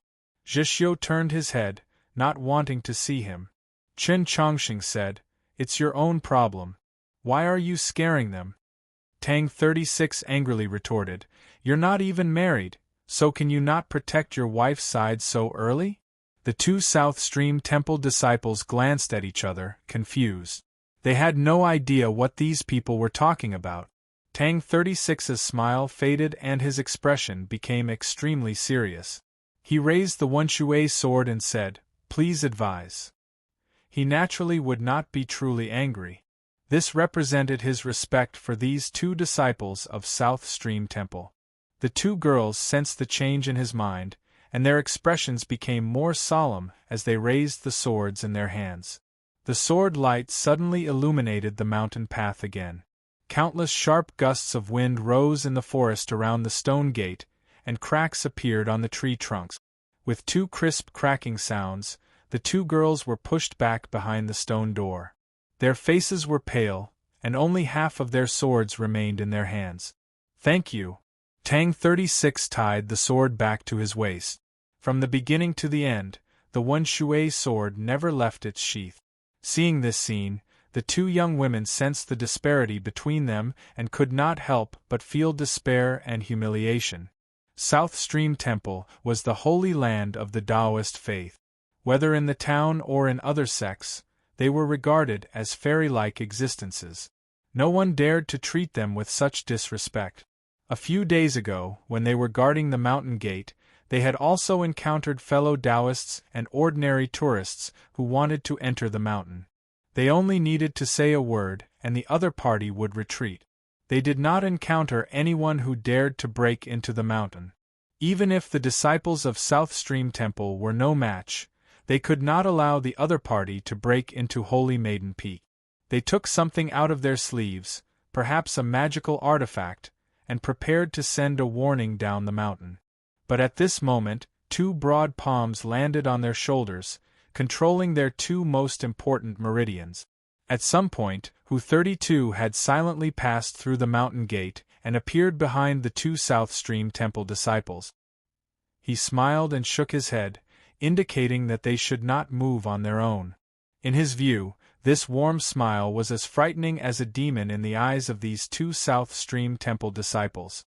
Feeling the man's hand on their shoulders, imagining that he only needed to circulate a little of his true essence to sever their meridians, imagining how he had so easily broken through the mountain gate they were guarding, the two girls were anxious, angry, and afraid. Suddenly, they began to cry.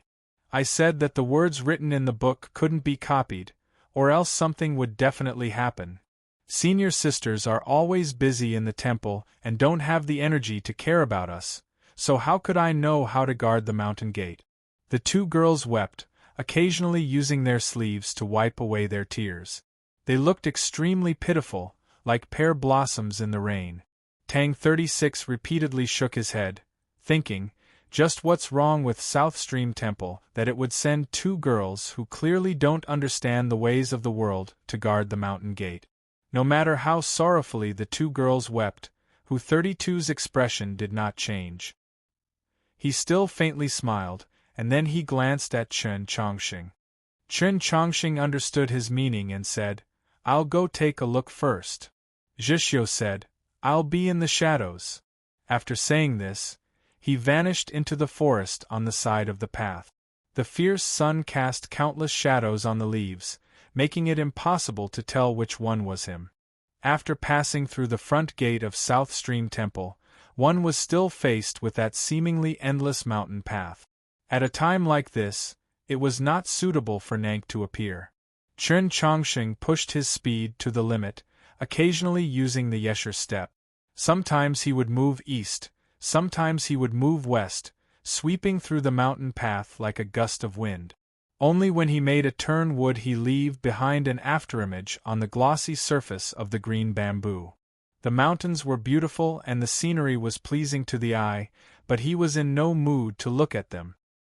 He allowed the howling winds to batter him, his eyes wide open as he stared at the slightest change on the mountain path. His spiritual sense would also go with the wind, allowing him to sense what was going on up ahead. His primary goal was to understand those arrays. In their letters, Su Yorong had not discussed too many specific matters of South Stream Temple, but she had mentioned those arrays or seals on the mountain path. Just as expected, on the 10 or so miles of mountain path behind the bamboo forest, Chen Chongqing encountered several very exquisite arrays. Even with his strength, even if he used 10,000 swords at the same time, it would still take him a long time to break through those arrays. Fortunately, in the Garden of Zhou, in the Snowy Temple, and in the Mausoleum of Books, he had discussed this subject with Su Yorong, so he had a certain understanding of these arrays. Coupled with the fact that he was now the Pope, and although there were some differences between the north and south of the orthodoxy, they still came from the same source, so he very quickly found the life gate of these arrays and easily passed through them.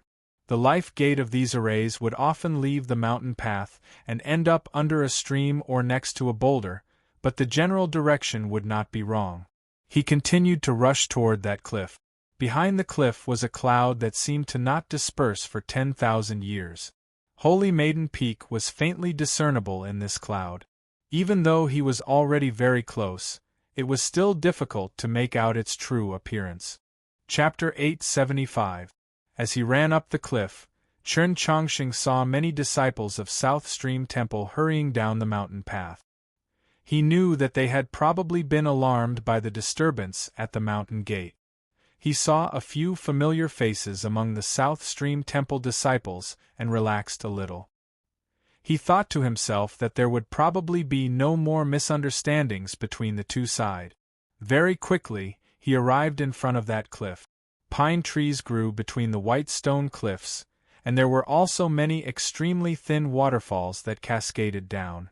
In front of the cliff was a large flat plateau, and between the green trees, he could see countless elegant and beautiful buildings.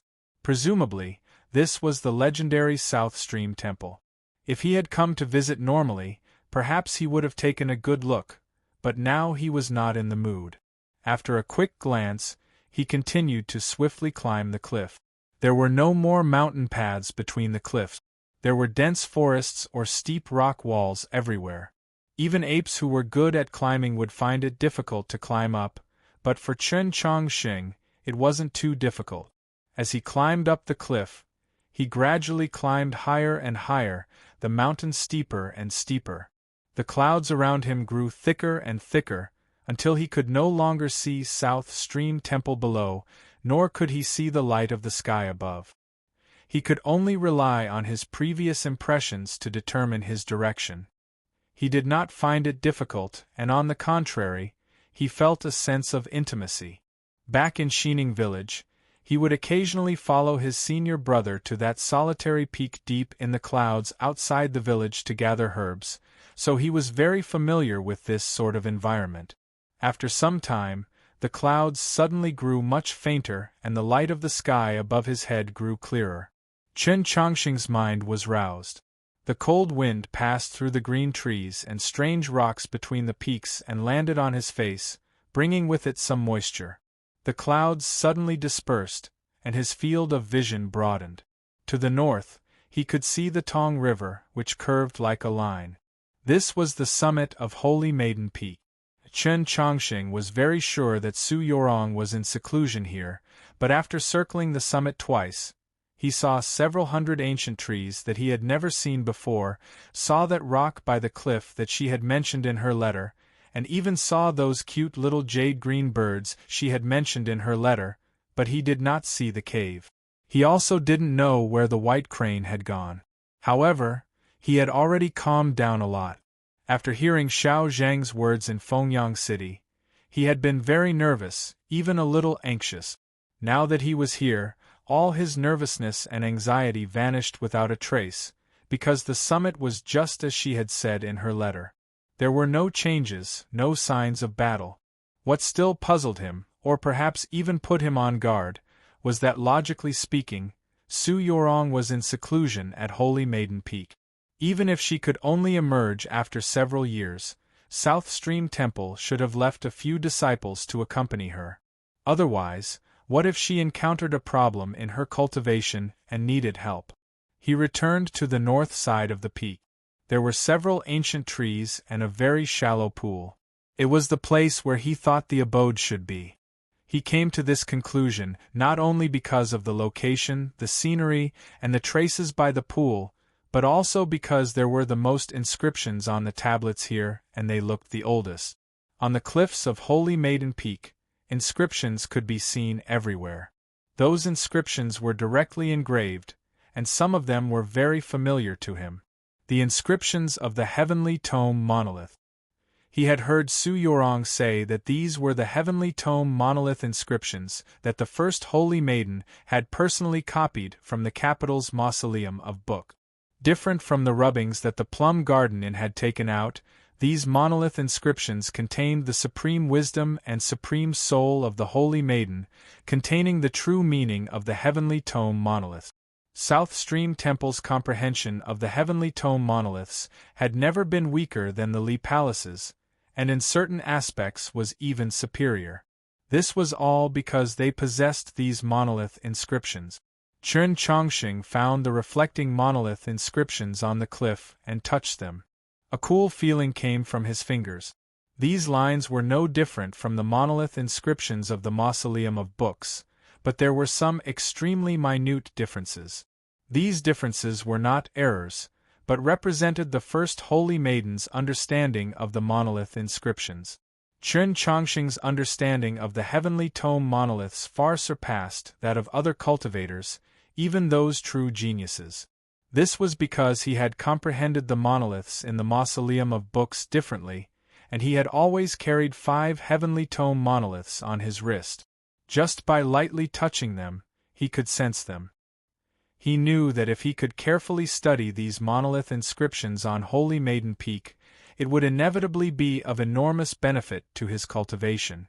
These were all matters for the future. Right now, he first had to find the dwelling. At this moment, he felt the cliff beneath his fingers faintly tremble. A faintly discernible and faint aura spread out from the dense green vines. He followed the aura and pushed aside the dense green vines. Behind the ivy was still the cliff. Whether he looked at it or touched it with his own hands, he could not see anything strange about it. Even if he used a hammer to smash it, he would only smash out countless rock. But Chen Chongqing knew that this cliff was not filled with rock. It was empty. In other words, the dwelling of Holy Maiden Peak was inside. It was not because he could see through the extremely profound array on the cliff, but because of those ivy. These ivy were also an array. It was not as powerful as the array on the cliff, but it could still obstruct the vision of an expert of the divine domain. Chen Chongqing could see through these vines because he had seen these vines before. These ivy were the Tong Palace. The Tong Palace was an array. He had seen it in the capital's imperial palace. These ivy had transformed into the Tong Palace, and he had seen it in the garden of Zhou. Back in the mausoleum of Zhou, Su Yorong had transformed the Tong Bao in her hands into the Tong Palace. The green leaves swaggered through the storm, and even though she was heavily injured and on the verge of death, they were still firm. Since these ivy were the Tong Palace, the Tong Bao, her Bao, she was probably in the cliff. It was obvious that the ivy formed from the Tong Bao knew who Chen Chongqing was. It did not attack him, nor did it issue a warning. It glowed with a gentle light, very beautiful. Chen Chongqing gazed at the ivy in his hand and thought of that face he saw when the white gauze fell from the bridge of helplessness.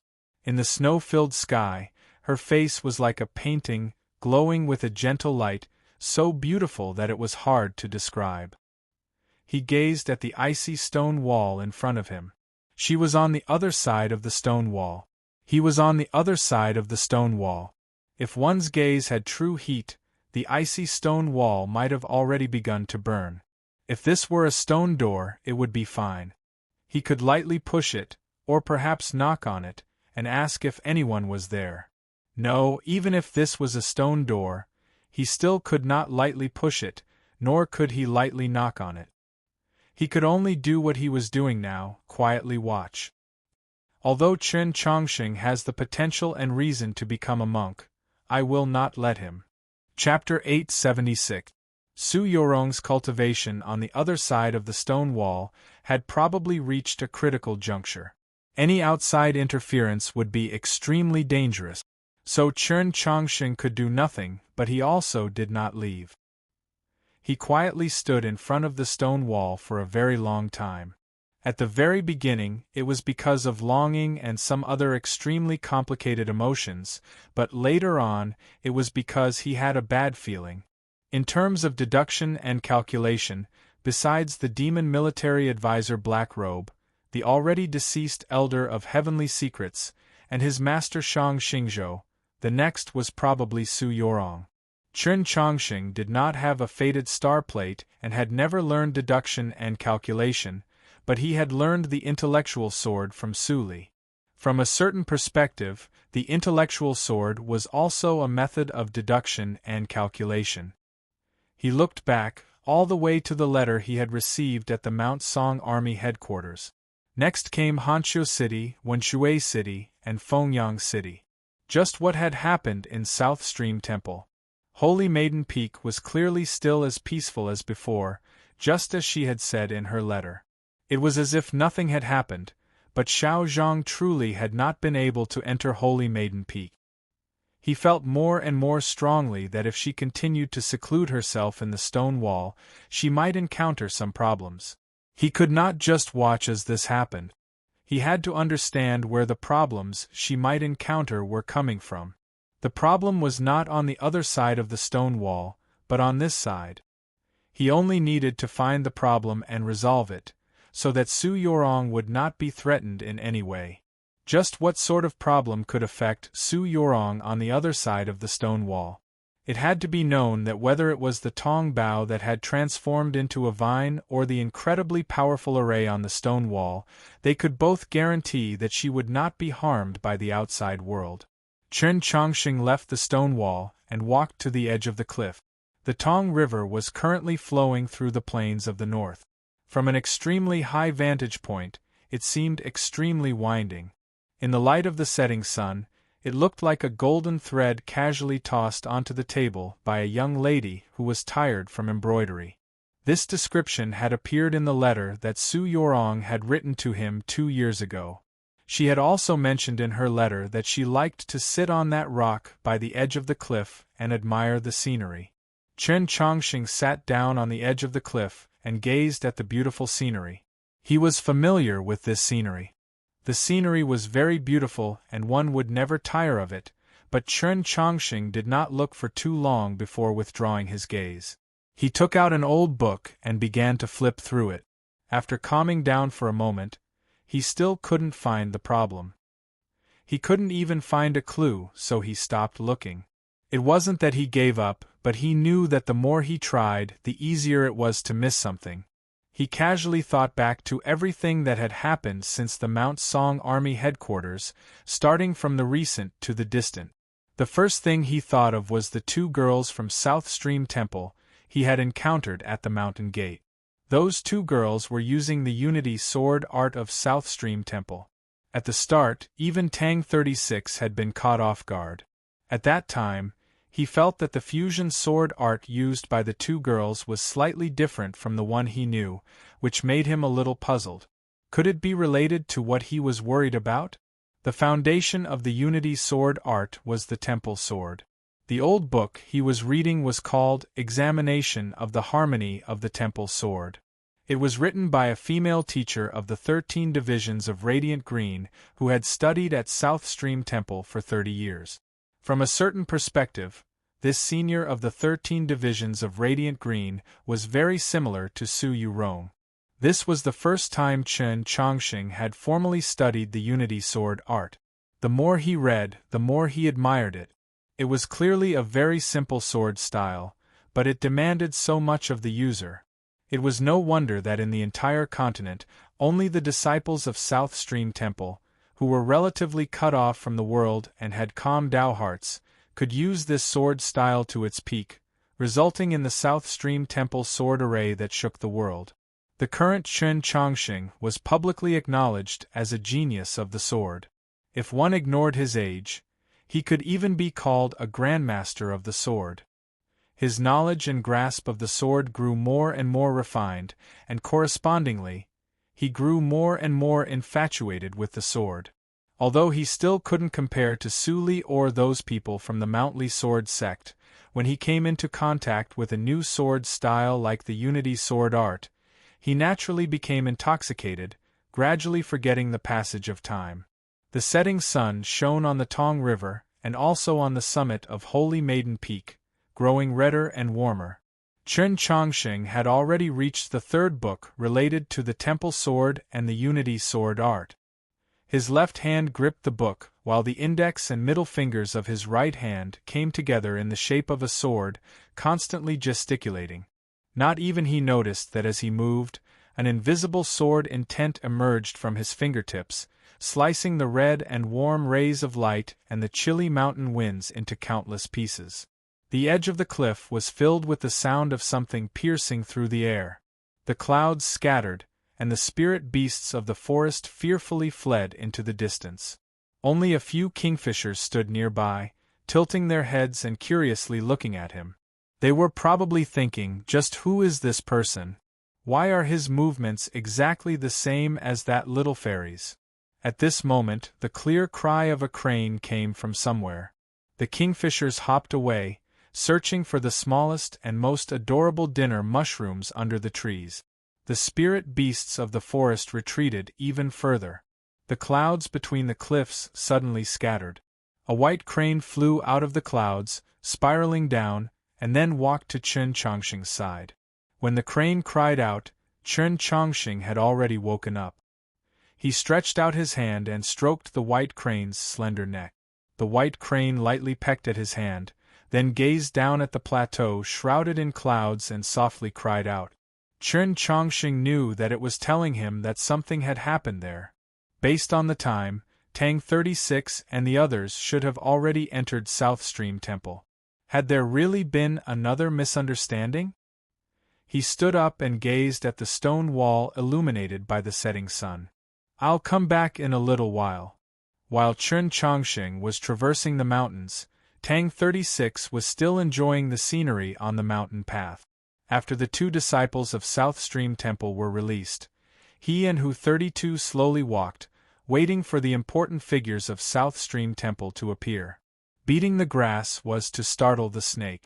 They had charged straight into the mountain gate precisely to attract attention for Chen Chongqing, so it was naturally impossible to do so quietly. He was still in the mood to enjoy the scenery because he and Chen Chongqing were of the same mind. Even if there was a misunderstanding between him and South Stream Temple, it wouldn't be a big deal. In Tang 36's view, Su Yorong was the Holy Maiden, so South Stream Temple was hers. If there was a misunderstanding between the two, it would be like a couple quarreling, and there was no need to care about it. As they walked through a sea of bamboo, Tang 36 praised, a fine scenery. Suddenly, countless whooshing sounds could be heard. The green bamboos were constantly swaying, and the sea seemed to be surging with tides.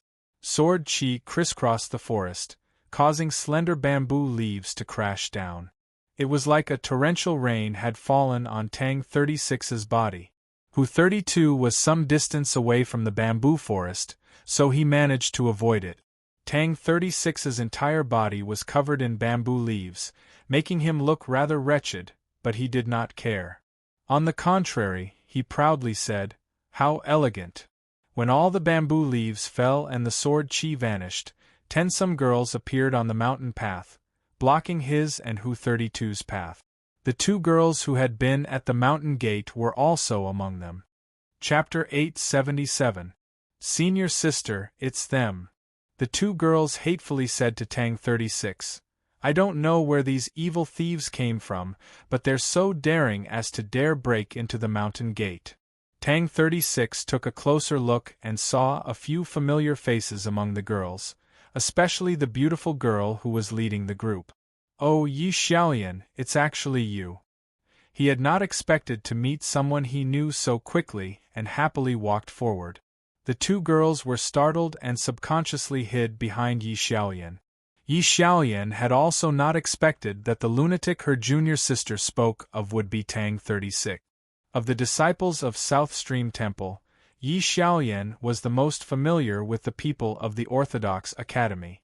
Putting aside the earliest story, just the fact that they had spent a very long time together from Mount Han to the Orthodox Academy. With a slightly surprised expression, she asked, "How could it be you?" Tang 36 did not notice the strangeness in her expression. Smiling, he recounted what had happened earlier. As he spoke, the two girls became more and more confused. Why isn't senior sister angry at all? And why is senior sister Shang also smiling? Could it be that senior sister actually knew this lunatic and was even friends with him? After listening to Tang 36's explanation and comparing it with what her two juniors had said, Yi Xiaolian understood what was going on. She looked at Tang 36 and said unhappily, "Didn't we just ask a few questions and you scared them like this? Can't you see that they're still so young?" Tang 36 very seriously replied, "Do you not know how gentle my personality is?" Of course, he was being sarcastic. Everyone knew what sort of person he was, and Yi Xiaolian was keenly aware. When that incident had occurred, she had been about the same age as these two junior sisters. When had this scoundrel ever shown them any tender affection? He was truly a shameless thing. When she thought about how she had been scolded to tears by this scoundrel on the divine avenue of the Li Palace, she couldn't help but feel embarrassed and angry. She glared at Tang 36 and spat. Tang 36 naturally knew why she was like this. Smiling, he said, "I say, what sort of attitude is this? I'm a guest today." "I don't remember inviting you," Yi Xiaolian said in a bad mood. Disinclined to pay any more attention to him, she turned to Hu 32 and calmly said, "Third-generation disciple of South Stream Temple, Yi Xiaolian." Hu 32 replied, "The former Archbishop of Wenshui, Hu 32. On the side, Tang 36 said, "This is a very popular person in the Orthodoxy. In a few days, he will enter the Hall of Announcements. Don't neglect him." This sentence teased both of them at the same time. Yi Xiaolian was first annoyed, then shocked. As a disciple of South Stream Temple, she obviously knew that the position of Archbishop of the Hall of Announcements had been empty for 3 years. If she did not misunderstand Tang 36's meaning, then in a few more days, this seemingly ordinary person would become a prefect of the Orthodoxy? But the important figures of the Orthodoxy and Tang 36 had no relationship, so why would they come to Holy Maiden Peak together? Could it be? She thought of that possibility and looked at Tang 36. Tang 36 nodded. Yi Xiaolian's eyes became extremely bright. She seemed very happy, but her emotions were somewhat complicated. Some were pleasantly surprised, some were relaxed after a long period of exhaustion, and some were restless and perplexed. Suddenly, a voice came from behind the mountain path. "Who are you? How dare you trespass into the sacred grounds?" This voice was extremely cold and dignified. It was like some high official of the imperial court, but also like the iron law of the Hall of Drifting Clouds. It gave off an unshakable feeling. With this voice, the sea of bamboo once more surged with waves, and Yi Xiaolian's expression became much gloomier. A Taoist nun walked up the mountain path. It was impossible to tell her exact age, but based on her temperament she was middle-aged. She wore a black temple robe, the sleeves of her clothes fluttering in the mountain breeze, giving her a sense of transcendence. However, her straight brows gave off an extremely steady feeling. Several dozen disciples of South Stream Temple followed behind her. Seeing the black-clothed Taoist nun arrive, the disciples from before hurriedly bowed and said, martial grandaunt. Tang 36 slightly raised his brows in surprise at this form of address. In his impression, South Stream Temple was currently managed by the second-generation disciples. He had never heard of any elders from the previous generation. Su Yorong was a second-generation disciple, and Yi Xiaolian was a third-generation disciple. This black-clothed Taoist nun actually had such a high seniority? He brushed off the bamboo leaves and tidied his clothes, preparing to step forward and speak. The black-clothed Taoist nun gave him no chance to explain, not even glancing at him. Yi Xiaolian, why haven't you raised your sword? Do you want to let outsiders into the mountain? The black-clothed Taoist nun harshly rebuked Yi Xiaolian. Yi Xiaolian was startled by these words and felt greatly wronged. Her eyes reddened as she raised her head to explain. The black-clothed Taoist nun's expression turned even graver and her voice harsher as she rebuked. Do you still not know your wrongs? I've said enough. Tang 36 stepped forward and pulled Yi Xiaolian behind him.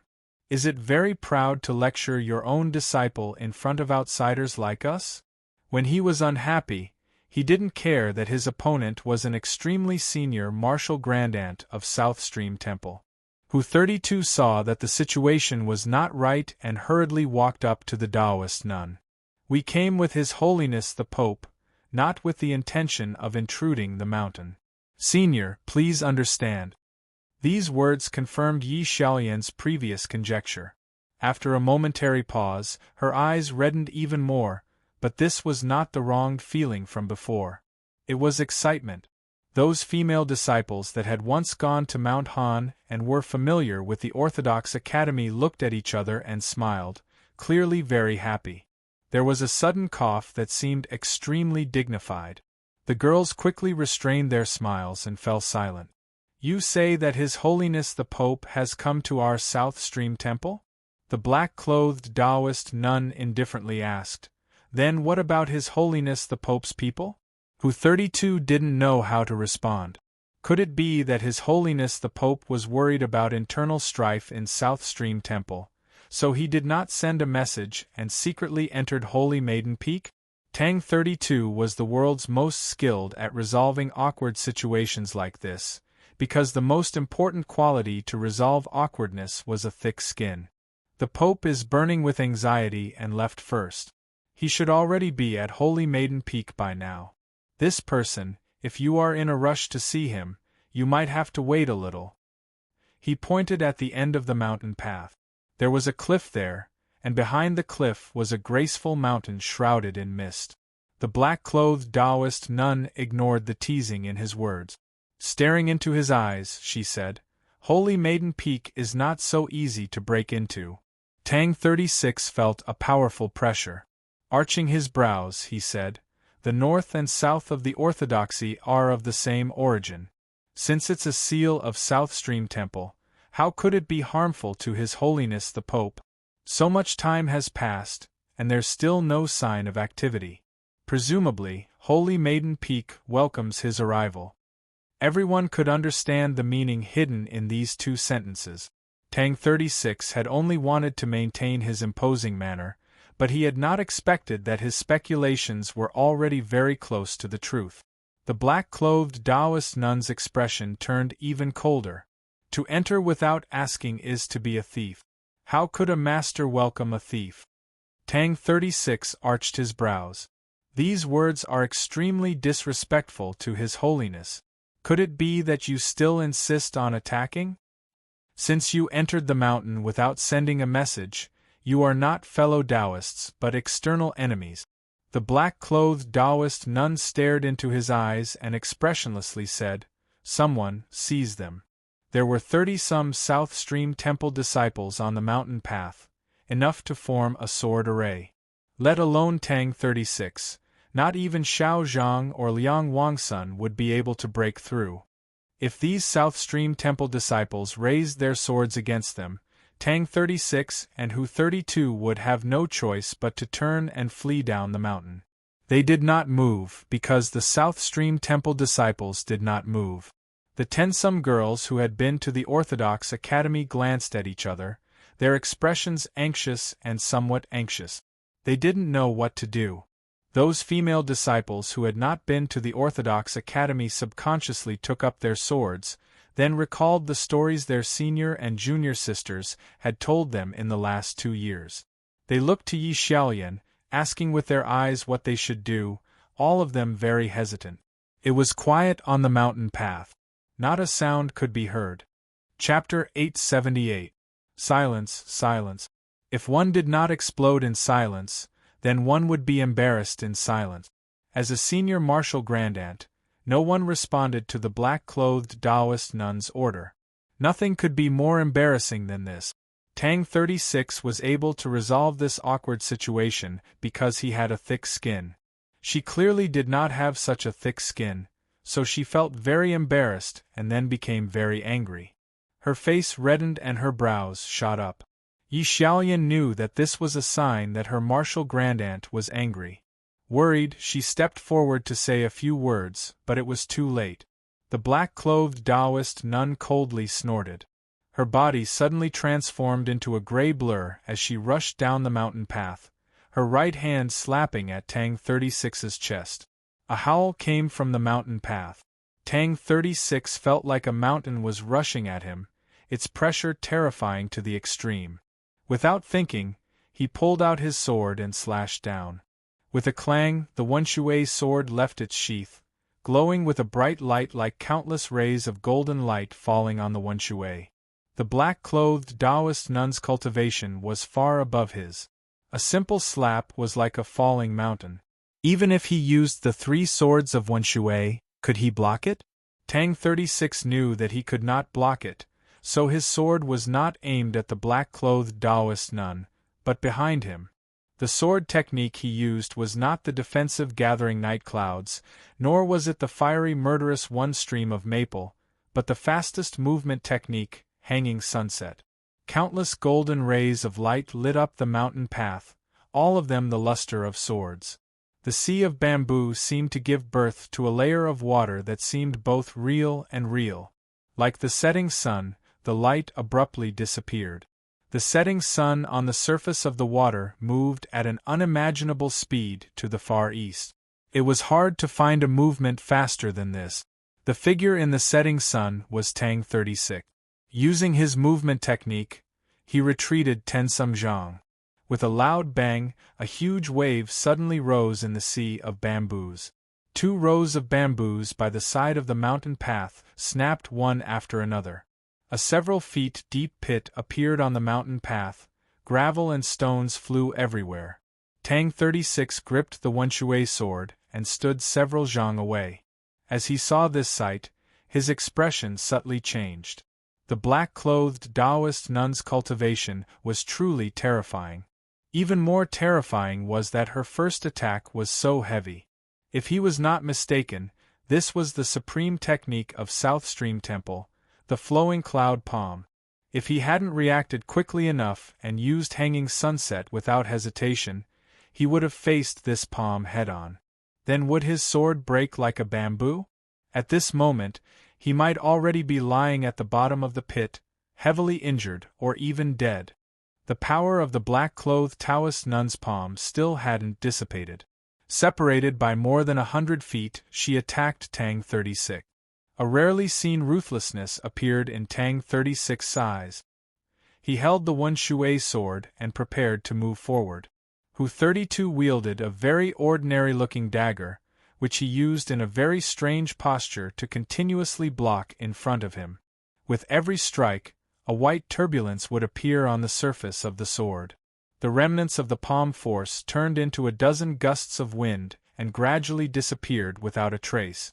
The black-robed nun stood on the mountain path, frowning slightly as she watched this scene, but she didn't take any further action. She hadn't expected that her opponent would be able to block one of her thunderous strikes, and was rather astonished at his level.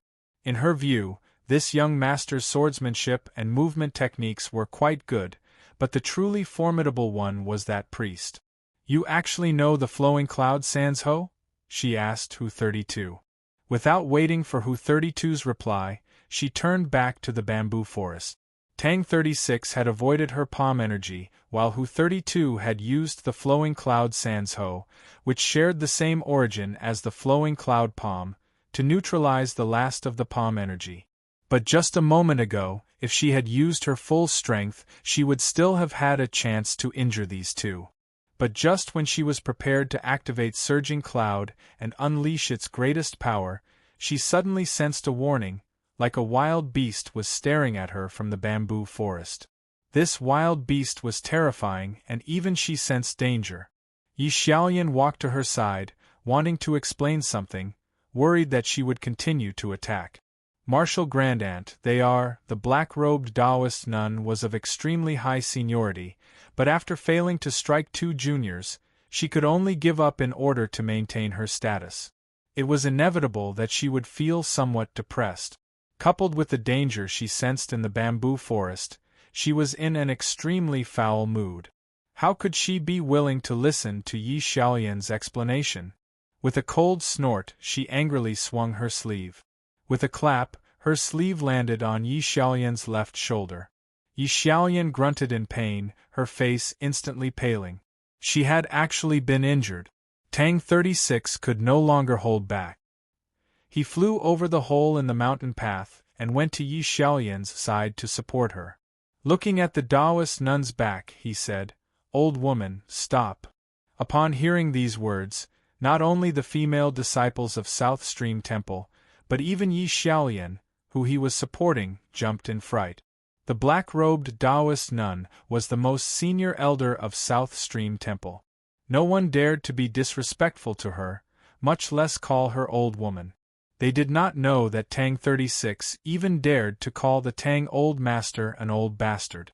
The black-robed Taoist nun turned around and expressionlessly looked at Tang 36, waiting for him to prepare to say something. In the eyes of the female disciples of South Stream Temple, their martial grandaunt looked like she was looking at a dead person. Tang 36 angrily said, "When you cursed her just now, I was very unhappy. How could you bear to curse such a beautiful and delicate girl?"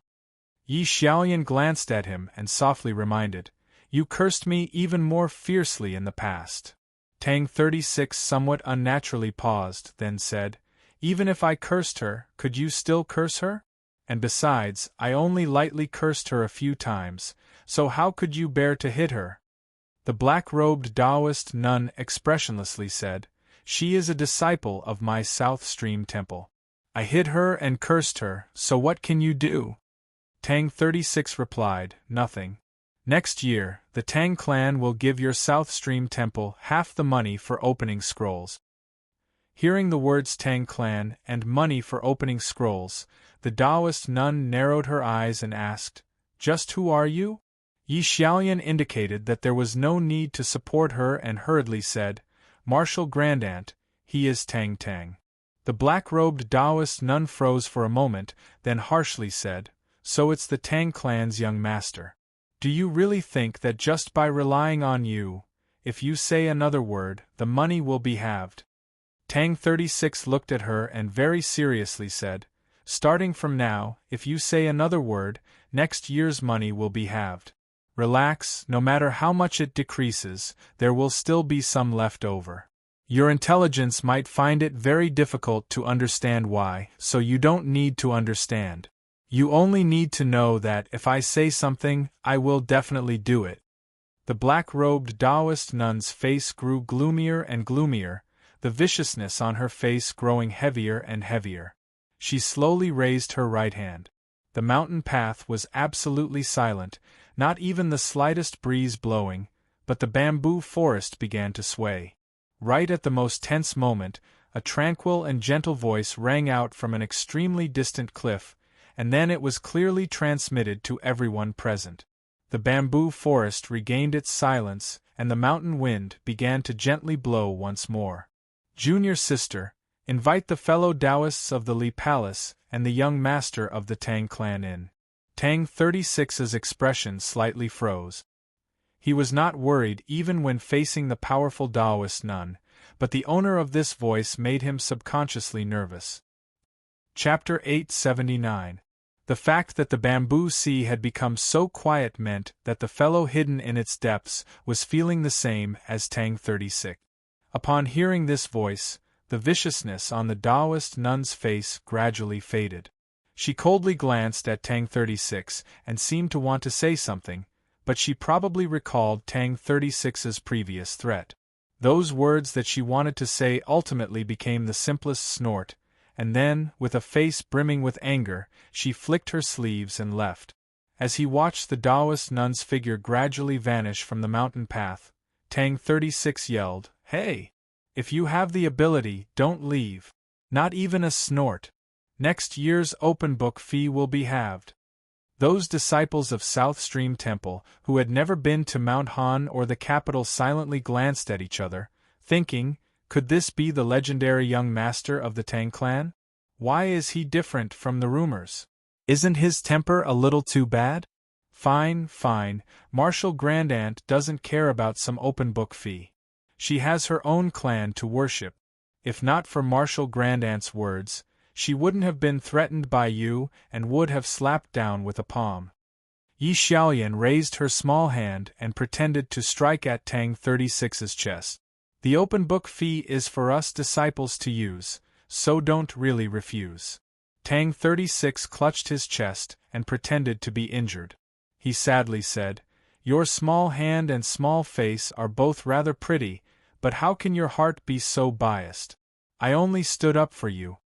Yi Xiaoyan had long since gotten used to his mischievous appearance and ignored him. "Since Martial Grandaunt wants to see you, you should quickly leave." Tang 36 finally reacted and asked in shock, "The Holy Maiden has returned? Then what about Su Li? Could she have been dumped again?" He was naturally not speaking of Su Yorong, but of Su Yorong's teacher, the previous Holy Maiden, who 32 was also very shocked. But when he heard those last words, his steps became disorderly and he almost fell off the mountain path. Yi Xiaoyan and the other girls were even angrier, glaring at him, wanting nothing more than to take out their swords and chop him into pieces. "I just saw that the atmosphere was a little heavy, so I was just joking." Tang 36 smiled apologetically. "Why so serious?" Yi Xiaoyan restrained her temper and explained, "I was talking about the Martial Grandaunt of my branch, the senior sister of that Martial Grandaunt from before." Tang 36 said, "I feel like you're talking nonsense." Yi Xiaoyan didn't know what to do with him. "My grandmaster is not the Holy Maiden of the previous generation. You only need to know this. She is an elder of very high seniority in the temple." Just what happened to South Stream Temple. After making sure that the nun in black had gone far away, Tang 36 stopped smiling and asked seriously, "Who is the grandmaster that the old woman told you about? Why have I never heard of him?"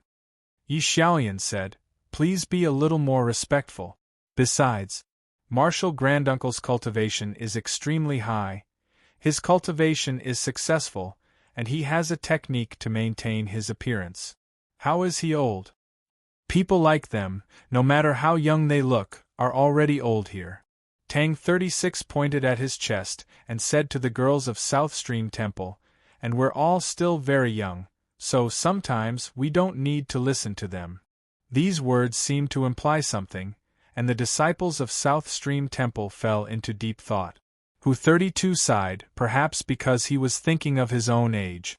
Because of Tang 36's words, Yi Xiaoyan's heart was moved and her eyes became moist. A girl of South Stream Temple gathered up her courage and said, "Let me say it." Before she could speak, a fellow disciple who was familiar with her said, "Martial Granduncle won't be happy. There's no need to be afraid. If there's anything, just tell me." Tang 36 said to Yi Xiaoyan, "If that old woman dares to beat and scold you, I won't give her any money for the books next year." Yi Xiaoyan broke into a smile. "Can you make the decision?" Tang 36's expression did not change as he said, "If deceiving people in order to stand up for you is a crime, then let me be imprisoned in Zhou prison." Yi Xiaoyan blushed. "Can't you speak properly?" Tang 36 very innocently replied, "It's not like I'm a proper person. Since ancient times, the cultivators of the south had the habit of descending the mountains to travel after they had succeeded in their cultivation. Scolatry Manor was like this, the Mountley Sword sect was like this, and Holy Maiden Peak was even more so. Su Yorong had once gone to the southern sea, and her teacher, the Holy Maiden, had followed Su Li to that distant continent. Besides them, Holy Maiden Peak also had a few elders of the previous generation who had been traveling the world and had not returned for a very long time. Because so much time had passed, many people had forgotten about their existence. Even those who remembered believed that they were still traveling, or that they had even returned to the Sea of Stars. No one had expected that half a year ago, 3 elders of the previous generation who had been traveling the world for several decades would suddenly return to Holy Maiden Peak. These 3 elders had extremely high seniority. In the current South Stream Temple, it was impossible to find anyone with a higher seniority than them. To put it another way, they were the ancestors of Holy Maiden Peak. The return of the ancestors was naturally a joyous occasion that the entire world should celebrate, but soon after, everyone realized that there was a very troublesome problem. When the previous Holy Maiden left, she had not imagined that these senior and junior sisters who had been traveling the world for so many years would return. She had directly left South Stream Temple to Su Yorong. When Su Yorong was in seclusion, she had also not thought about this matter. She had directly handed over the affairs of the temple to these 2 virtuous and steady senior sisters. Now that they had returned, just who should manage South Stream Temple? Logically speaking, it should have been done according to Su Yorong's orders, but these 3 elders were far too senior.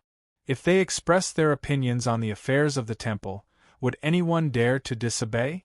If these 3 martial grandaunts had only devoted themselves to cultivating the Tao and had no interest in the affairs of the temple, it would naturally have been best, but this was not the case. They did not care about ordinary temple affairs, but on a certain important matter, they very clearly and unyieldingly expressed their stance. This matter involved the relationship between Holy Maiden Peak and the Li Palace. It was the important matter of merging the North and South factions of the Orthodoxy. The 3 martial grandaunts sternly expressed that this matter could not be carried out, and then they made a decision that was certain to shake the continent. This decision was the source of Yi Xiaolian and the other disciples of South Stream Temple's gloomy and complex moods. After listening to Yi Xiaolian's account, Tang 36 fell silent, then asked, "There was no news before they returned?" He could understand, even accept, the fierce opposition of the 3 elders to the matter of merging the North and South factions of the Orthodoxy. The ideals of the older generation were often even more unyielding and unchangeable, just like the old master of his clan. What made him wary was the decision that Yi Xiaolian had not clearly stated, as well as the information hidden behind it. After leaving South Stream Temple, the world's most noble holy land, and wandering the world for several decades, these 3 martial grandaunts should not have been people who cared about glory, splendor, and wealth. Even if they still could not let go of anything, who would find them on the continent and tell them that they had returned to South Stream Temple to do these things? No one expected them to suddenly return, just like Yi Xiaolian continued, like they were carrying out a surprise attack. Tang 36 asked, "What are their names?" Yi Xiaolian replied, "My martial ancestor is called Huairen, and the martial grandaunt you saw before has the Taoist name of Huai Bai." Tang 36 felt strange, thinking to himself, "I seem to have heard these 2 names somewhere before." Yi Xiaolian had no idea what he was thinking and continued, "There is also a martial grandaunt called Huai Shu." Tang 36 thought it over, then said, "If they are all the same as that old woman from before, their true personalities and names being completely opposite, then this will be troublesome." Chapter 880. As they spoke, the group arrived in front of the cliff. Pine trees would occasionally stretch out from the cliff, and tiny waterfalls would fall, splashing water into the air. In front of the cliff was a large plateau. The terrain was rather flat, stretching out into the distance with no end in sight. It was like a plain. The plateau was covered in green trees, and as one went deeper, one could see many flowering trees. Behind the flowering trees were countless buildings, their black eaves and white walls hidden in the forest. It was a rather beautiful sight.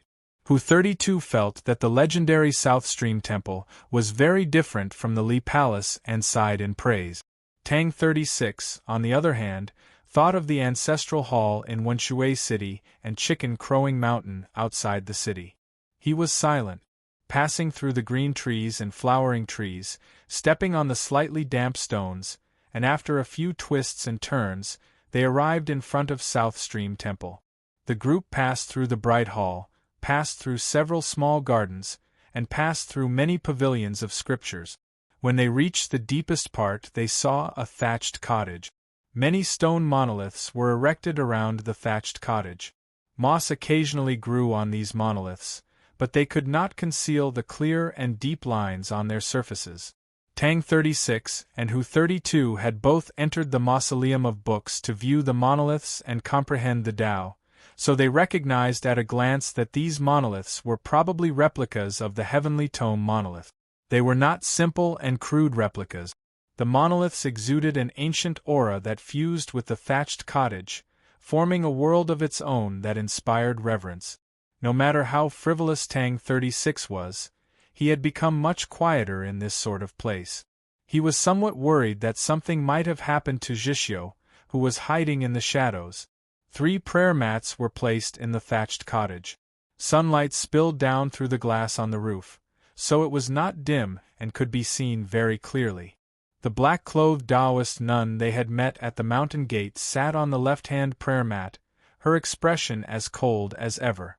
As she watched Tang 36 walk into the thatched cottage, a hint of viciousness appeared in her eyes. A violet-clothed Taoist nun sat on the right-hand prayer mat. Her eyebrows were straight and thick, and her eyes were extremely unyielding. One could tell at a glance that she had a fiery temper. The Taoist nun sitting on the prayer mat in the center wore a white temple robe. Her expression was calm and gentle, and her eyes were like limpid autumn waters. Just looking at her made one feel close to her. But when Tang 36 saw this white-clothed Taoist nun, he became wary and guessed that she was the owner of the voice from before. It was not because her robe was the most noble white of Holy Maiden Peak, but because of her. Yi Xiaoyan softly said a few words to him, bowed to the 3 Taoist nun, and retreated to the back. Only then did Tang 36 realize that the purple-clothed Taoist nun was Huai Shu and the white-clothed Taoist nun was Huai Ren. With a gentle expression, Huai Ren said, "Master Tang and Bishop Hu, please sit." Tang 36 and Hu 32 sat on the prayer mats in the guest seat. Huai Ren looked at Tang 36 and said, "I wonder how the old master is?" Tang 36 said, "Not bad, I'm not dead. But since I'm still alive, he naturally won't be happy." He said, Who? Of who? Of Tang of and his. Tang 36 understood the South Stream Temple elder's meaning. As long as the Tang Old Master was alive, the Tang clan was the Old Master's Tang clan. His threat to South Stream Temple at the mountain gate naturally would not be realized. Correct. Living is truly the best. My second uncle would definitely not feel good because he's dead. Tang 36 sincerely said, "This is truly something to be happy about.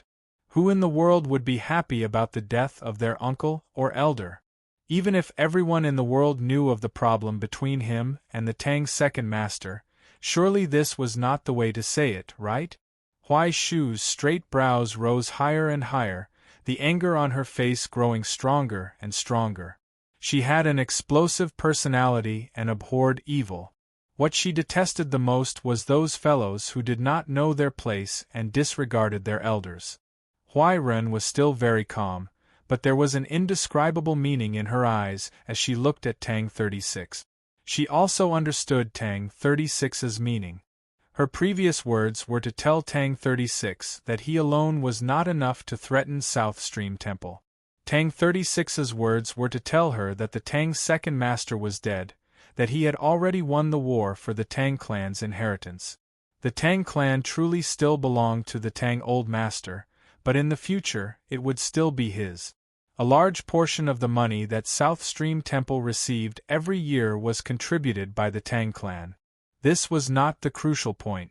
The crucial point was that South Stream Temple and its countless subordinate sects, as well as its land and businesses, were all largely tied to the Tang clan's business. Many sects did this. If they did not do business with the Tang clan, they would do business with the Qiushan clan, the Wu clan, and the Mutuo clan. Cultivating the Tao had always been a major business. Given South Stream Temple's status in the cultivation world, when they were choosing partners, they had naturally chosen the Tang clan with the best reputation and the longest history. Who could have expected that after so many years, the successor of the Tang clan would actually use their cooperation to threaten South Stream Temple? Huai Ren did not continue this topic with Tang 36. Instead, she asked, "What of young Master Tang's companion?"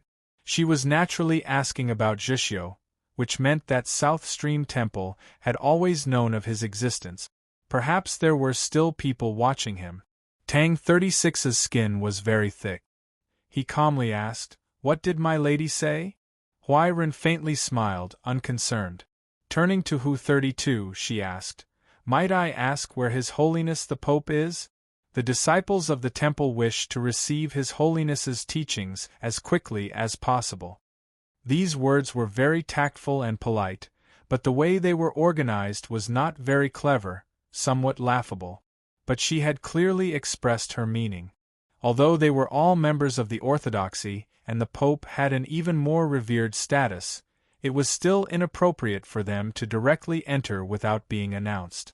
Although Hu 32 was also very thick-skinned, he knew that this was not the time to act recklessly. He pointed in a certain direction outside the thatched cottage and said, "His Holiness should have gone to the summit." Behind this cliff was a mountain shrouded in mist, and a mountain could be faintly seen, Holy Maiden Peak. Upon hearing this, the Taoist nuns sitting on the prayer mats on the two sides paled, especially the violet-clothed Huai Shu, who angrily yelled, "Outrageous! The Holy Maiden is in seclusion, and this is a crucial moment. No one is allowed to disturb her, or else if she goes berserk, who will bear the responsibility? What does the Pope want to do?" Tang 36 replied. He heard that there was a change in South Stream Temple.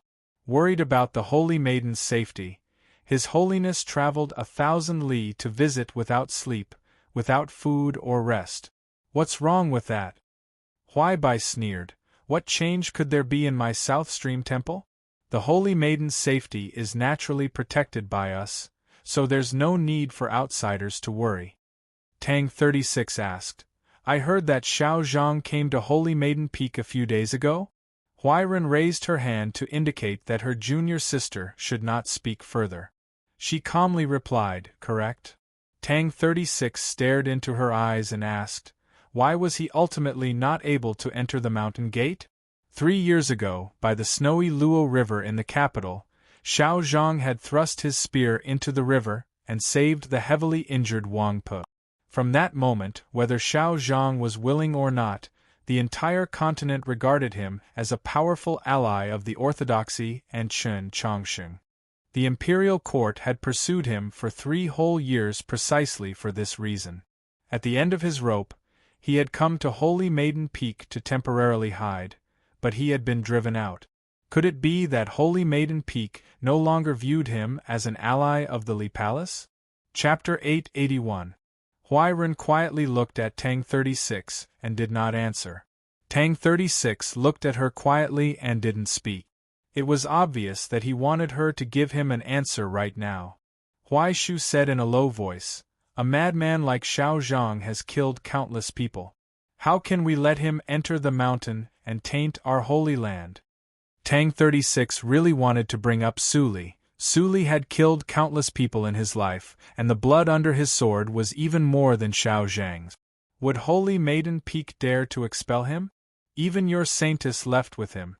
Just as he was about to say these words, he swallowed them back down because these words were too harsh.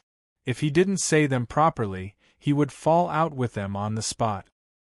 He shook his head and unconcernedly said, "If I remember correctly, before the Holy Maiden entered seclusion, she decreed that all matters of South Stream Temple would be handled by Senior Sister Ping Xian and Senior Sister Yi Chun.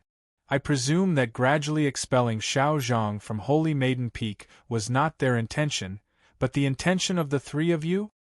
At these words, the South Stream Temple disciples around the thatched cottage all revealed uneasy expressions, especially the two disciples standing behind the three Taoist nuns, who lowered their heads. Tang 36 could clearly sense that these two had deep cultivations, so they were presumably Ping Xian and Yi Chun. Huairen knew that she had to respond, so she calmly said, "Yes, it was my idea not to let Xiao Zhang Jinfeng." Tang 36 stared into her eyes and asked, "Why?" Huai Shu said angrily, "I already told you why." Tang 36 ignored her and continued to stare into Huairen's eyes. "Then, why? Even if you give 10,000 reasons not to take Xiao Zhang in, why?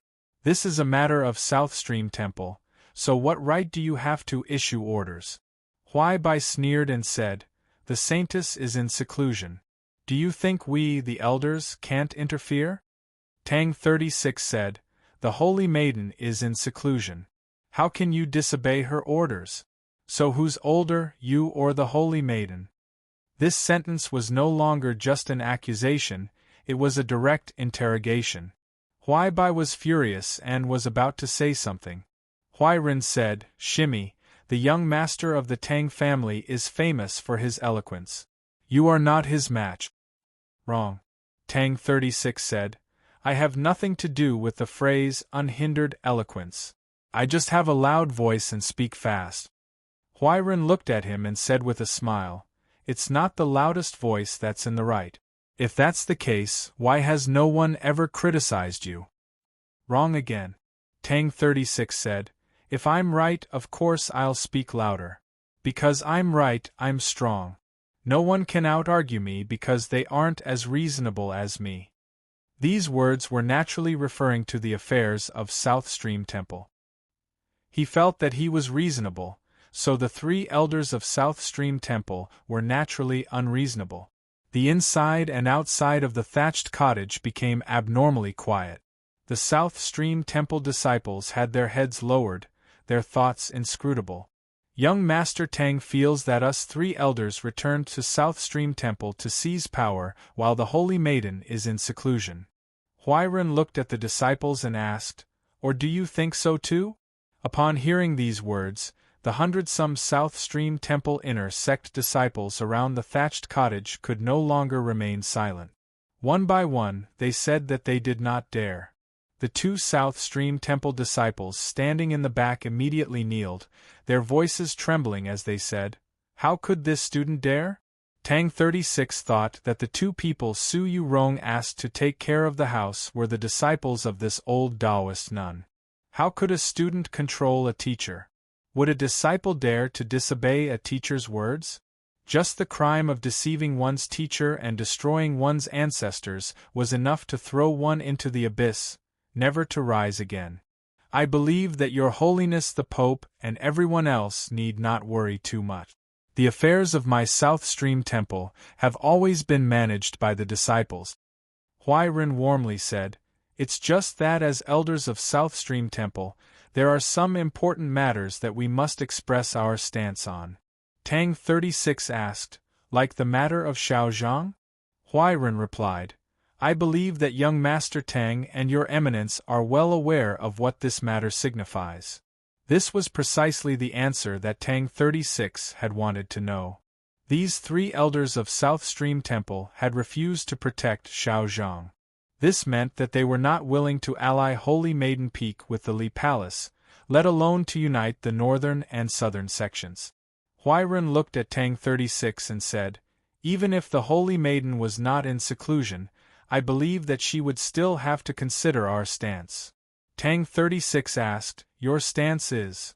Huairen indifferently replied, Our stance is against it. Tang 36 fell silent. He had not expected that this elder of South Stream Temple would have such a calm and resolute attitude, completely disregarding his threat and the pressure from the orthodoxy. The situation had already reached an impasse. If this situation was allowed to continue, then the major matter that Yi Xiaoyan had not explicitly mentioned might really become a reality. How could this situation be resolved?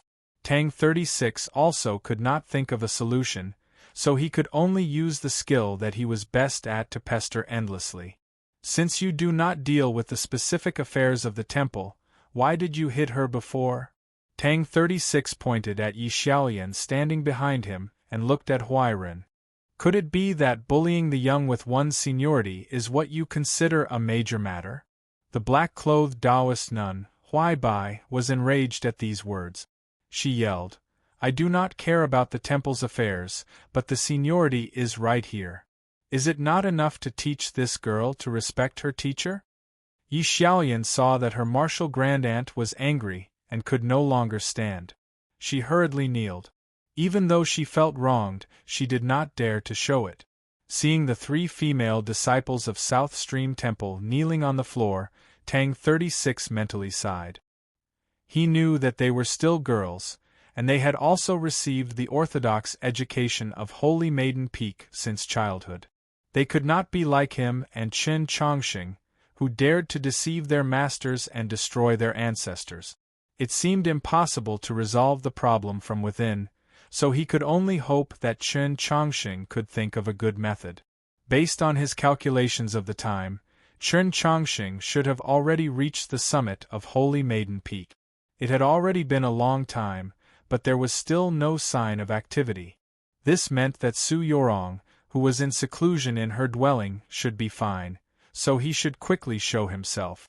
The problem was that the 3 elders of South Stream Temple were watching.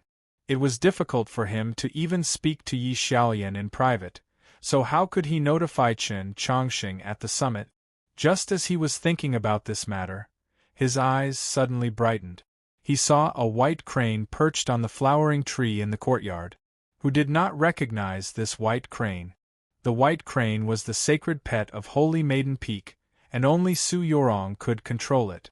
It had a very esteemed status in South Stream Temple. Whether it was the flowering trees or the waterfalls between the trees, it could perch as it pleased. No one had ever dared to be rude to it, but today it had almost been struck by a stinky shoe. An angry crane cry resounded through the courtyard. Its tensome zhang long wings unfurled. Just as it was preparing to attack, it suddenly realized that it knew the person who had thrown the shoe. You heartless thing! Back then, we were also friends who kept watch for that adulterous couple. Seeing me come, you didn't even greet me. Tang 36 stood by the side of the thatched cottage, his hand holding the other straw shoe as he loudly yelled. Yi Xiaoyan and a few other disciples of South Stream Temple who knew the inside story were all shocked. It was hard to say if it was because he had taken off his shoe to hit the white crane, or if he had mentioned something from the past. The white crane innocently glanced at him, probably thinking that this fellow had gone mad. Tang 36 was even more furious. He threw the other shoe in his hand, and at the same time, he shot a glance at the summit. Chapter 882. The white crane understood his meaning. It unfurled its wings and soared into the sky, flying toward the summit. The wind rustled the courtyard and the flowers and trees rustled. Tang 36 grabbed a few petals from the air and walked back into the thatched cottage. Looking at Huairen, he said, "We are not Xiao Zhang. We are guests, right?" Huairen knew what he had done, but she did not point it out. Smiling, she said, "Those who have come from afar are naturally guests." Tang 36 replied, "Since we are guests, how can we not have tea?" Huairen remained calm. Ping Xian, serve tea. The South Stream Temple disciple that had been kneeling behind her this entire time softly assented and rose to walk out of the thatched cottage. As she passed by Tang 36, Tang 36 called out to her and stuffed the petals in his hand into her hand. He softly said, Sister Pingxian, I like to drink flower tea." At this sight, both the 3 elders and the disciples couldn't help but shake their heads, thinking, "This is truly the style of a young master, truly vexing." Even with ready boiling water, brewing tea still required some time, and drinking tea with chatting required even more time. Just when Tang 36 was holding the cup of flower tea and chatting with senior sister Ping Xian about the sesame cakes of Fujian province, there was enough time. The clear cry of a crane resounded through the sky. Accompanied by the howling wind, the white crane slowly descended in the courtyard. The South Stream Temple disciples saw that there was someone on the crane and couldn't help but be shocked, thinking, could the Holy Maiden have come out of seclusion early? The one riding the crane was not Su Yorong, but a young man. Upon seeing this young man, Yi Xiaolian and many other South Stream Temple disciples prostrated. Some of the South Stream Temple disciples who had never been to Mount Han or the capital were shocked at who could ride the Holy Maiden's white crane, but upon seeing this sight and recalling the words their senior and junior sisters had once said, they came to their senses and hurriedly bowed. Paying respects to His Holiness the Pope. Chen Chongqing nodded. After exchanging a few words with Yi Xiaolian and those South Stream Temple disciples he was familiar with, he walked toward the thatched cottage. Huai Ren and the other 2 elders of South Stream Temple had already stood up and were quietly waiting outside the thatched cottage. Chen Chongqing apologetically said, "Entering uninvited truly was inappropriate, but I was worried. I ask that you forgive me." Huai Ren calmly replied, "Presumably, His Holiness the Pope has some misunderstanding. He believes that South Stream Temple is in internal strife and is worried about the Holy Maiden's safety, so he went straight to the summit." At the very beginning, Chen Chongqing indeed thought so, but now it was not convenient for him to directly admit this. Huai Ren continued, "But South Stream Temple is just about to announce a major event to the world. Your Holiness the Pope's timely appearance adds even more glory. Thank you for coming." Hearing this, Tang 36's heart skipped a beat. He knew that this was the important matter that Yi Xiaolian was worried about. Chen Chongqing's expression turned serious and asked, "What is it?" Huai Ren's expression was extremely calm, as if she was narrating a very ordinary and trivial matter. South Stream Temple is preparing to close after the new year. At these words, Ping Xian, Yi Ji, and the other second-generation disciples of South Stream Temple trembled. They turned to Huai Ren, wanting to say something, but ultimately decided against it. Yi Xiaolian and the other disciples of South Stream Temple revealed expressions of unwillingness, but they could not make a sound. When Chen Chongqing first heard this sentence, he didn't quite understand. Wasn't Su Yorong currently in seclusion in her cave abode? Who was closing the temple? Then he recalled a passage from the South Altar's bibliography that he had read when he was young. South Stream Temple had 3 kinds of closing. If a cultivator of South Stream Temple was in seclusion, it could be called closing the temple. The entire South Stream Temple could also close the temple. The meaning was similar to that of a cultivator in seclusion, and it still took on the word closing. From the day the temple closed, South Stream Temple would no longer communicate with the outside world. Holy Maiden Peak's sealing array had been activated, so it could be said to be cut off from the world. By closing the temple, does Your Holiness mean that South Stream Temple will be cut off from the world? Chen Chongqing looked into Huai Ren's eyes and asked. Huai Ren seemed not to sense the emotion in his eyes and calmly replied, "Correct." The thatched cottage was silent, and no one spoke for a very long time. Chen Chongqing walked to the door and gazed at the beautiful scenery in front of the cliff. He asked, "How long?" Huai Ren walked behind him and softly said, 10 years. At these words, the mood of the South Stream Temple disciples was as gloomy as before. It was clear that they already knew. 10 years. Chen Chongqing muttered to himself. The lifespan of cultivators far surpassed that of ordinary people. It was very normal for them to live for 200 or 300 years. Those cultivators of profound cultivation could even live for 600 years, up to 1,000. To such a long life of cultivation, 10 years was a very short period of time. Beauties might not grow old, and the world would still not see white hair. But 10 years of isolation from the world was still a very difficult matter for these young girls of South Stream Temple to accept. They could only see the clouds above Holy Maiden Peak, but not the clouds outside.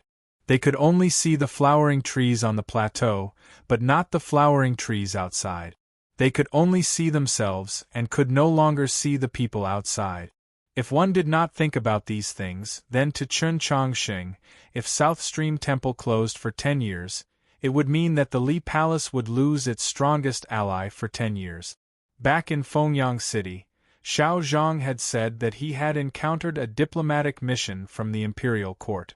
He had not understood why, but now he finally understood. Who was most willing to see South Stream Temple close for 10 years? Of course, it was his teacher Shang Xingzhou and everyone else in the great Zhou imperial court.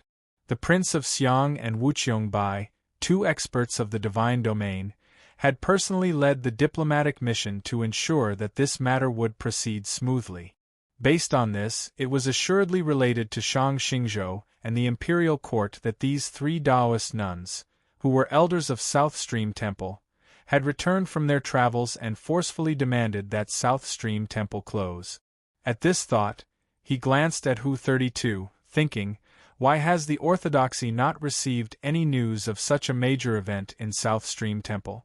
Hu 32 imperceptibly shook his head and used his eyes to indicate that he would immediately investigate. These were all matters for later. The most important thing right now was how to persuade these 3 martial grandaunts of South Stream Temple to change their minds. Can we speak in private? Chun Chongqing asked Huairen. Huairen replied, everything is as your holiness wishes. The sun was setting. Because the beautiful mountain range around the Tong River was very high, the sun very quickly touched the mountains, giving off the feeling of dusk. Chun Chongqing stood on the edge of the cliff, silently gazing at the distant setting sun, his thoughts inscrutable. Correct. It truly was the venerable Taoist who sent people to find us and then personally persuaded us, which is why we ended our travels early. Huairen stood at his side, her still very young and elegant face gilded by the setting sun, making her seem abnormally dignified and holy. To the disciples, being cut off from the world is naturally very difficult to accept, and I believe that the Holy Maiden would also not agree, but I still insisted on doing it. Huairen turned to him and calmly said, Your Holiness the Pope, Your Holiness should also know that closing the temple has 3 meanings. Cultivators closing the temple is to seclude themselves, and the temple itself closing the temple is to cut itself off from the world. But the original meaning of closing the temple was to reunite South Stream Temple with the Li Palace. If I do not want this final situation to occur, I can only choose the second. Chun Chongqing replied, The idle window of South Stream, personally written by the first Holy Maiden, spoke of this final closing of the temple. It can be clearly read between the lines.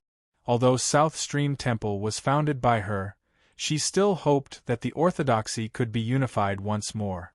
What Yorong and I wish to do is completely in line with her wishes. What is inappropriate about it? That was a matter from countless years ago. Time will always change many things. South Stream Temple now has its own legacy, so why should it sever its legacy and become one with the Li Palace? Crucially, if Your Holiness and the Holy Maiden continue as Your Holiness and the Holy Maiden intend, South Stream Temple is highly likely to step into the abyss of destruction. Huairen looked into his eyes and calmly and firmly said, I cannot just watch as Your Holiness and the Holy Maiden bring South Stream Temple into this war. Chapter 883. Chun Chongqing replied, I have never thought of placing South Stream Temple in danger. Your Holiness, I understand Your Holiness. 3 years ago, I am confident that Your Holiness would never have done this, but just as I said before, time can change many things. Huairen sighed, the Your Holiness of 3 years is already different. If so many people had not died that night in the mountains, if Linghai Jiwang had not gone to the Mount Song Army headquarters, if Your Holiness had not gone to Wenshui City, if Your Holiness had not stood at my side, I might have believed Your Holiness, but not now. The entire continent knows what Your Holiness wants to do. From the Mount Song Army headquarters to Wenshui City, Your Holiness wanted to win over the venerable Taoist and the imperial court's reinforcements from outside the capital. Your Holiness even succeeded in changing the Tang clan's attitude, so how could Your Holiness let Holy Maiden Peak go? Did Your Holiness ever wonder why everyone knew what Your Holiness wanted to do, but the venerable Taoist did not stop Your Holiness? Because he did not need to care, because when you attempted to chop off those arms of his gaze had already fallen here several years ago, on Holy Maiden Peak, which should have been Your Holiness's strongest external aid. Chen Chongqing calmly listened, saying nothing. A student rebelled and failed in 100 years. Even if Your Holiness persisted to the end, the human world would split and the demons would take advantage of the chaos to invade the south. At that time, how would Your Holiness face the destitute and miserable believers? How would Your Holiness face the bones by the side of the road? How would Your Holiness face the generations of popes of the orthodoxy? Give up. In the capital, I spoke with the venerable Taoist. He promised me that as long as Your Holiness is willing to give up the position of pope, you can cultivate as you please in South Stream Temple or Mount Li. Your safety will be guaranteed. Huairen looked at him with the gaze of a senior looking at a junior, wanting to hear the answer she was waiting for. Chen Chongqing calmly replied, I cannot agree to this request. Huairen appeared somewhat disappointed and said, Why must you go against your own teacher? From the moment he carried the Tianhai Divine Empress down from the Mausoleum of Books 3 years ago, this was a question that many people wanted to know the answer to. Linghai Jiwang, Taoist Siuan, the Tsong Province Army Headquarters, and even the Mount Li Sword Sect all had reasons to be wary and even hostile to the imperial court and Shang Xingzhou, but he did not. Whether it was from the perspective of history, or from the perspective of the common people or the officials, Shang Xingzhou did not have much to criticize. Before and after the coup of the Mausoleum of Books, he had used very formidable methods, but anyone who wanted to accomplish great things would do the same. He had indeed used Zhou Tong, but when Zhou Tong died, he had issued an imperial edict, listing out more than 10 of Zhou Tong's crimes. If a war was to break out between them, Chen Chongqing couldn't say that he was standing on the side of justice no matter what.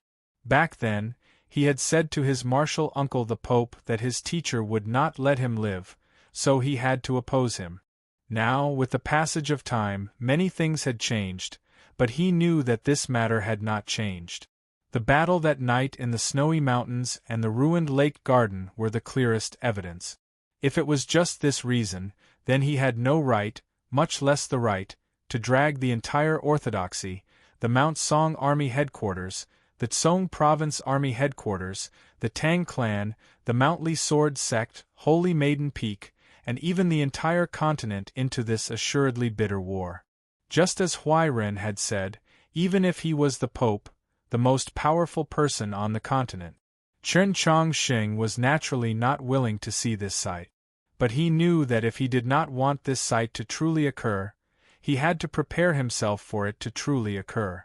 Retreat and compromise could not obtain true peace. It was surrender. This was a truth that the humans and demons had only arrived at after so many years of war, and it now seemed that many people had forgotten it. He was now the Pope, so he had to bear the corresponding responsibility for the orthodoxy and even the entire human world. If that's what everyone thinks of me, then everyone is wrong.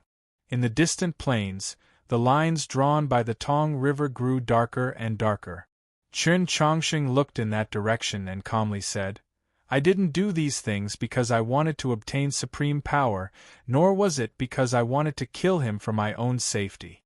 Even though he wanted me dead so many times, I still didn't want to kill him. It was not because he was my master, but because I knew, just as you said, that if I wanted to kill him, the entire continent would fall into chaos. I did these things only to ensure that the orthodoxy had the ability to contend against the imperial court. Huairen asked, this being the case, why does Sir still want the orthodoxy to contend against the imperial court? Chen Chongxing replied, Martial Uncle once said to me, kind-hearted people need to be even more vigilant. Vigilance requires the corresponding ability, or else it will become a joke. Huairen understood what he meant and sighed. Holy Maiden Peak is far away in the south, but the Li Palace is in the capital, very close to the imperial palace. We must bear this responsibility, just like when the Tianhai Divine Empress was in power.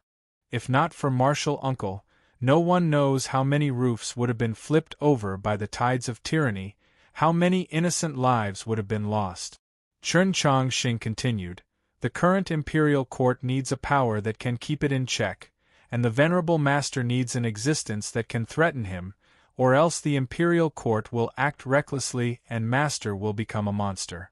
Martial Uncle chose me to be pope precisely because he knew that only I could lead the people of the orthodoxy and play this role well. Huairen said, but Sir's current actions are no longer just vigilance. It's more like you're preparing to start a war. The Mount Song army headquarters and the Tang clan are still only vigilance, or perhaps warning. Chen Chongxing continued, if the imperial court and master cannot correct their mistakes, I and the orthodoxy will correct them for them. Huairen asked, Sir's so-called correction is to kill and seize power? Chen Chongxing replied, killing is because people like Ning Shiwei, Zhu Yi, and Tianhai Zhani deserve to die. The Tang's second master colluded with the demons, so he deserves to die even more. Seizing power is because the orthodoxy needs this power. More importantly, the imperial court and master have already proven that the people they chose do not have the right to wield this power. Huairen looked into his eyes and asked, then what if the imperial court continues to make mistakes? What if the venerable Taoist insists on these methods? Chen Chongxing was quiet for a very short while, then said, then I can only think of a way to overthrow his imperial court.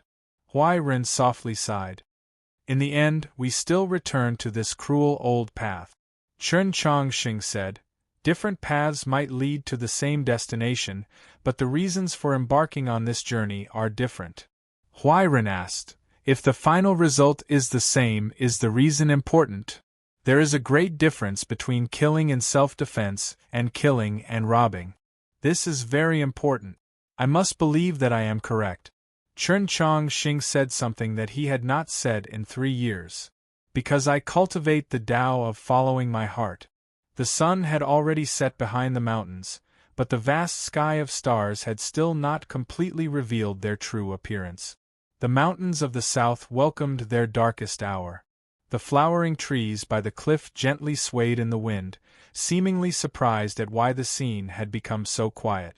After some time, Huairen softly said, this is the Tao that Sir cultivates, Sir's war. Is it really necessary to drag in Holy Maiden Peak, which has been quiet for so many years? Chen Chongxing replied, I believe that this is a matter that Yorong and the disciples of South Stream Temple should decide. This chapter is very important. I wish everyone a happy holiday and a slow growth. Tonight we will go out to drink. Today is the end of this chapter. Chapter 884. Huairen couldn't convince Chen Chongxing. Similarly, Chen Chongxing had also failed to convince this martial granduncle of South Stream Temple.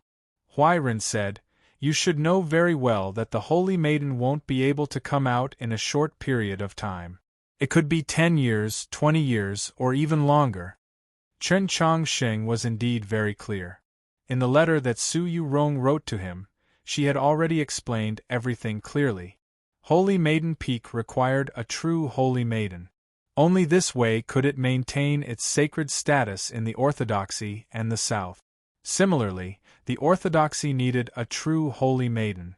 Only this way could it have an even stronger right to speak in the confrontation with the imperial court. The South also needed a true Holy Maiden. Only then could it reverse the disadvantage it had over the northern experts of the divine domain after Su Li and the previous holy maiden left. If Chen Chongqing could enter the divine domain, he could resolve many problems. But he was the Pope, required to lead the orthodoxy and its millions of believers. The Holy Maiden Peak was far away in the southern heaven, so there weren't many matters to attend to. She had more time and energy than Chen Chongqing. Thus, Su Yorong decided to enter seclusion and attack that high threshold, striving to enter the divine domain as quickly as possible. In the records of history, the vast majority of cultivators that entered the divine domain required at least several hundred years of cultivation, like the Elder of Heavenly Secret.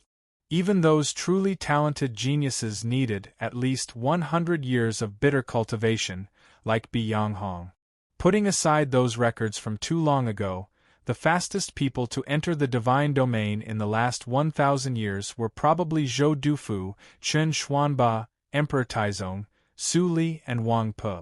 However, regardless of whether it was Su Li, Zhou Dufu, or Wang Pe, they were all only able to see that wisp of heavenly secrets after the age of 40. Even Chen Xuanba, who was rumored to be talented enough to shake the entire star sea, had to wait until he was 30 before he had a chance to cross that threshold. Su Yorong possessed the bloodline of the heavenly phoenix and was undoubtedly one of the most talented cultivators in history. However, she was not stronger than these legends of the previous generations. Based on this calculation, even if she were like Chen Xuanba, her seclusion to break into the divine domain would require nearly 10 years before she could emerge. You said that this matter needs to be decided by the Saintess. She can't come out of seclusion, so what should we do? In the end, South Stream Temple has to face this multiple-choice question. Huairen replied, I do not have the intelligence to make this choice, so I will have South Stream Temple close for 10 years and wait for the Holy Maiden to emerge from seclusion before making a decision. Chen Chongqing said, You should know what she would choose if she wasn't in seclusion. Huairen replied, Even if the Holy Maiden agrees, I will still think of a way to prevent Holy Maiden Peak from becoming the vanguard of the Orthodoxy's war with the imperial court.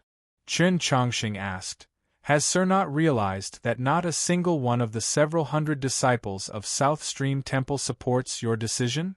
After a moment of silence, Huairen said, That's because they're still young and don't know the horrors of war. Chen Chongqing said, The difference between warlike and fearful of battle is clearly written in the scrolls of Wei. I don't want to repeat it. Huairen said, I have already expressed South Stream Temple's stance very clearly. I do not wish to repeat it. Night suddenly fell, and more than 10 mountain peaks turned the color of ink. As this negotiation entered its most crucial and tense moment, the flowering tree was suddenly illuminated by lanterns. Ping Xian hurried over with several female disciples. Ping Xian bowed to Chen Chongqing and said to Huairen, Master, a message came from the foot of the mountain, saying that the royal court's diplomatic mission has arrived. Chen Chongqing's expression slightly froze. He didn't expect the people of the imperial court to arrive so quickly. Huairen asked, Who is the leader of the diplomatic mission? Ping Xian replied, The Prince of Xiang. Upon hearing the Prince of Xiang's name, Huairen's expression did not change, but she actually felt much more relaxed. She had braved the danger of angering the Li Palace to forcefully push for the closing of the temple, enduring enormous pressure. This conversation with Chen Chongqing had left her utterly exhausted. At this moment, the imperial court's diplomatic mission had arrived, and the one who had come was the Prince of Xiang, who had just entered the divine domain. Presumably, he would be able to share much of South Stream Temple's burden. Chen Chongqing found it rather strange that he had not heard Wuqiangbai's name. Huairen had asked who was the leader of the diplomatic mission, but if Wuqiangbai was in the diplomatic mission, a female disciple like Ping Xian, who was well versed in worldly affairs, would assuredly mention her.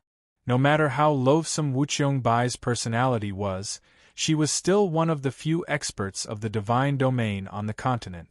If she was not mentioned, it could only mean that she was not in the diplomatic mission.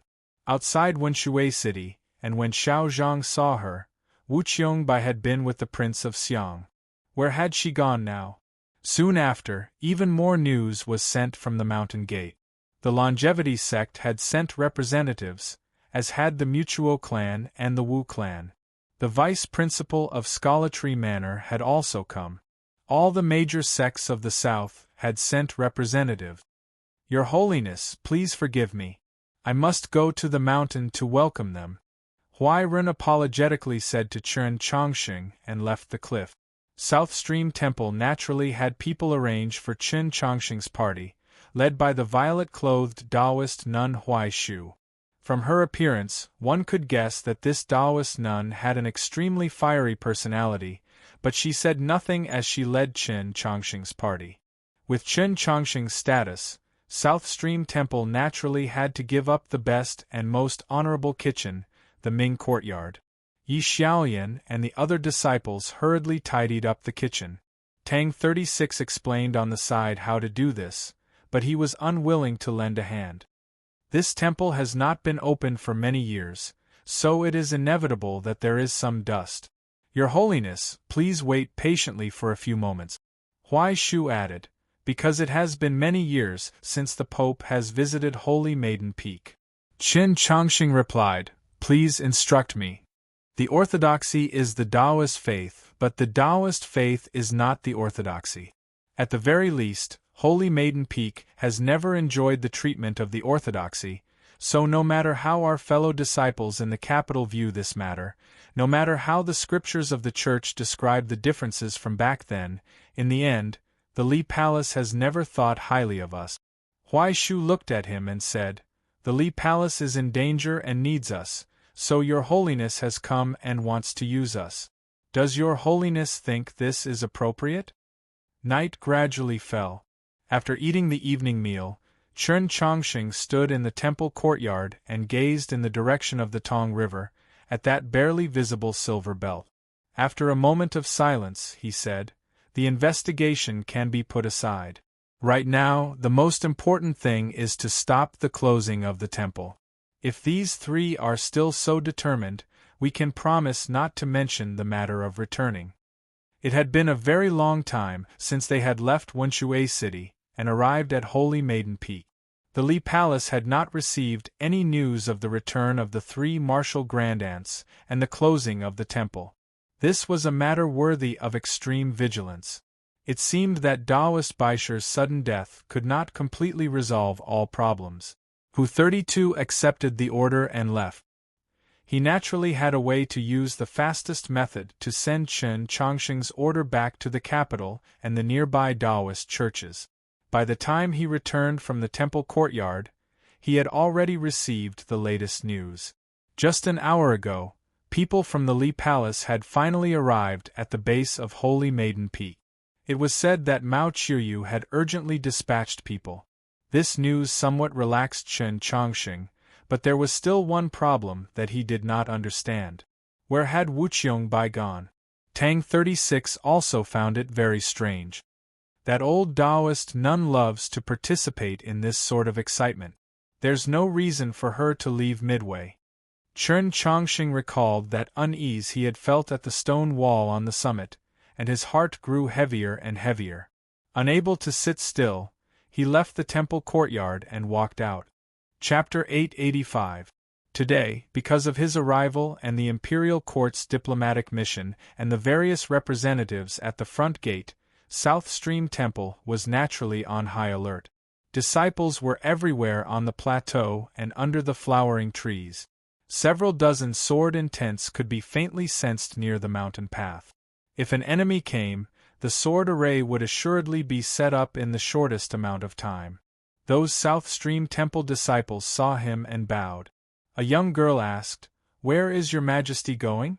When the girl asked this question, the other South Stream Temple disciples smirked at him, presumably having guessed it long ago.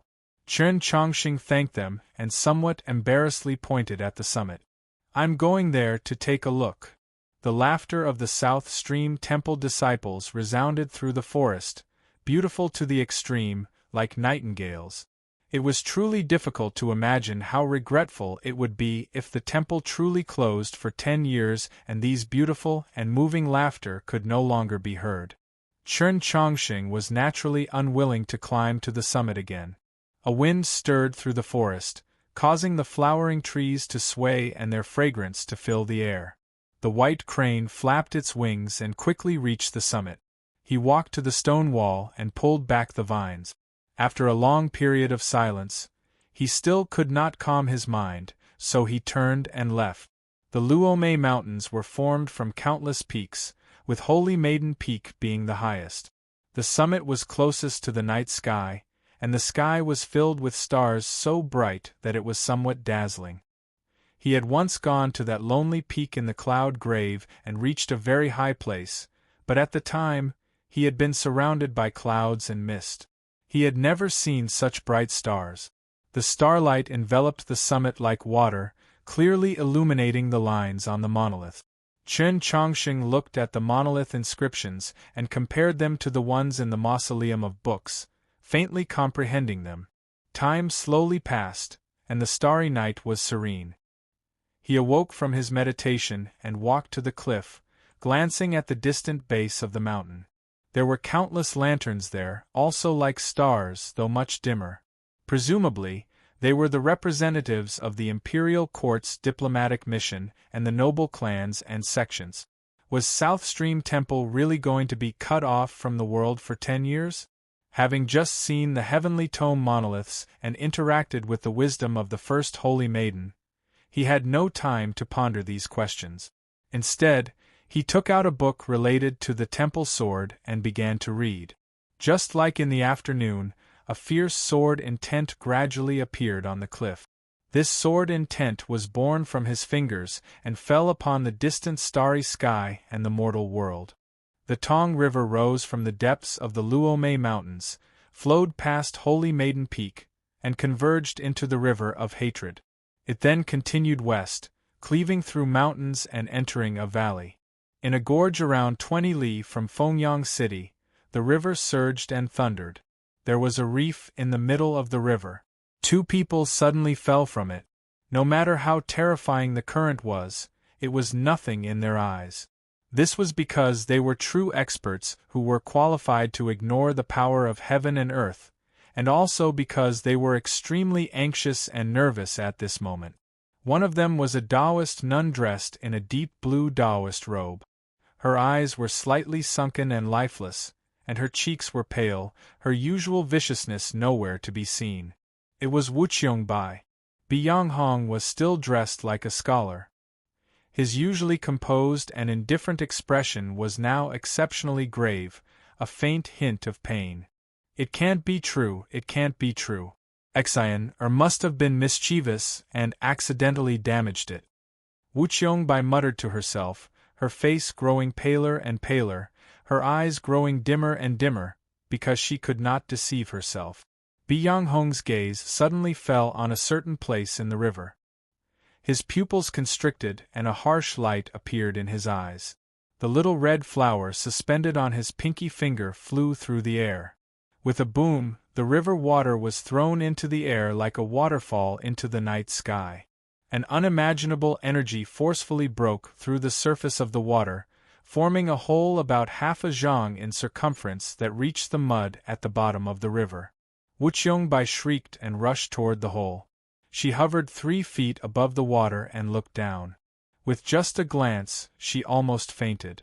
If not for Biyanghong's timely arrival, she would have fallen into the water. The bottom of the hole was covered in mud. If one looked at it with the naked eye, there would be nothing unusual about it. However, with Wu Qiongbai and Biyanghong's cultivation levels and the connection of their bloodlines, they naturally noticed a problem. There were some extremely fine ice crystals left in the mud, and most importantly, there was still an extremely faint aura remaining.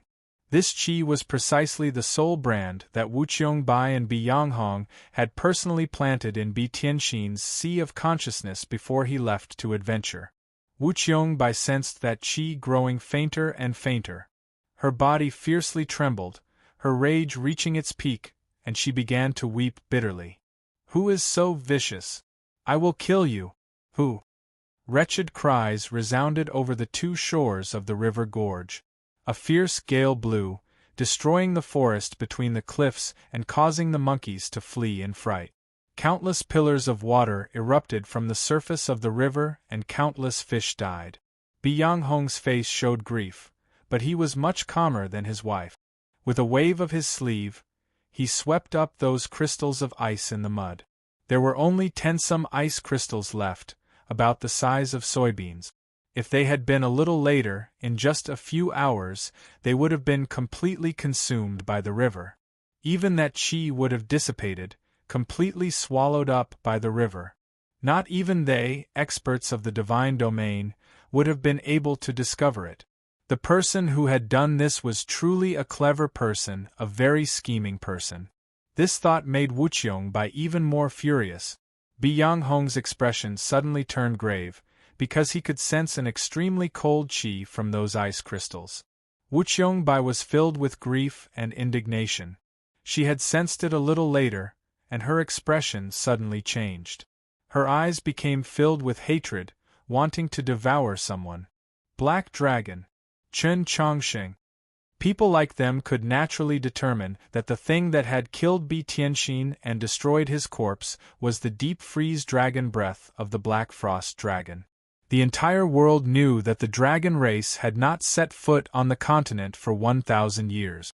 And only the truly powerful figures knew that the only dragon left in the world was the current Pope's protector, the Black Frost Dragon that had been imprisoned beneath New North Bridge for 600 some years. If it was that Black Frost Dragon that had killed Bi Tianxin, then this matter might also be related to Chen Chongqing. After a moment of silence, Byung-hong said, "Wait here. I will go investigate a bit more." As he spoke, he left the river and went to a certain place in the gorge. He woke up a fisherman and inquired about what had happened during the day. One fisherman did not know, so he woke up another. An hour later, he finally found a fisherman who said that he had seen a strange incident on the river gorge. A monster with a pair of green wings flew up from the river with a person in its grasp. "Nank! That demon princess!" Wuqiong yelled, her eyes red. Who doesn't know that Chen Chongqing has always kept her by his side? He and my son used to have a grudge, and now that they met in the mountains and there was no one around, he secretly struck a vicious blow. I want him to pay with his life. Byung-hong's expression was exhausted to the extreme, but he remained silent. He felt that there was something wrong with this matter. This was a gorge and river far away from the bustling world, so why had his son run into Chen Chongqing's party? In terms of probability, this was a little too small. After a while, he brought Wuqiong to Fengyang City and learned that there would be a tea party tomorrow, as well as what had happened during the day. Xiao Zhang had come. Chen Chongqing truly had come. Chapter 886. Exiner likes the way of tea, so I came here. Wuqiong stared into Byung-hong's eyes like she was looking at an enemy. She viciously said, "What else do you want to investigate? What other evidence do you want? Or are you still not willing to believe that the Pope you admire killed your son? Or are you simply too afraid to take revenge for your son, so you're desperately trying to explain things for him?" Byung-hong still said nothing. He turned and walked into a restaurant by the river. He knew that his son had once stayed here for a period of time. He wanted to know what had happened here. But alas, he had no way of asking anyone, because the restaurant was filled with dead people. He quickly left the restaurant. Relying on the heavenly secrets he had forcefully deduced, he found his target on a tea ship. That person did not give him a chance to ask questions. He watched from a distance as Byung-hong flew through the air and consumed poison to commit suicide, a miserable, despairing, and bizarre smile on his face.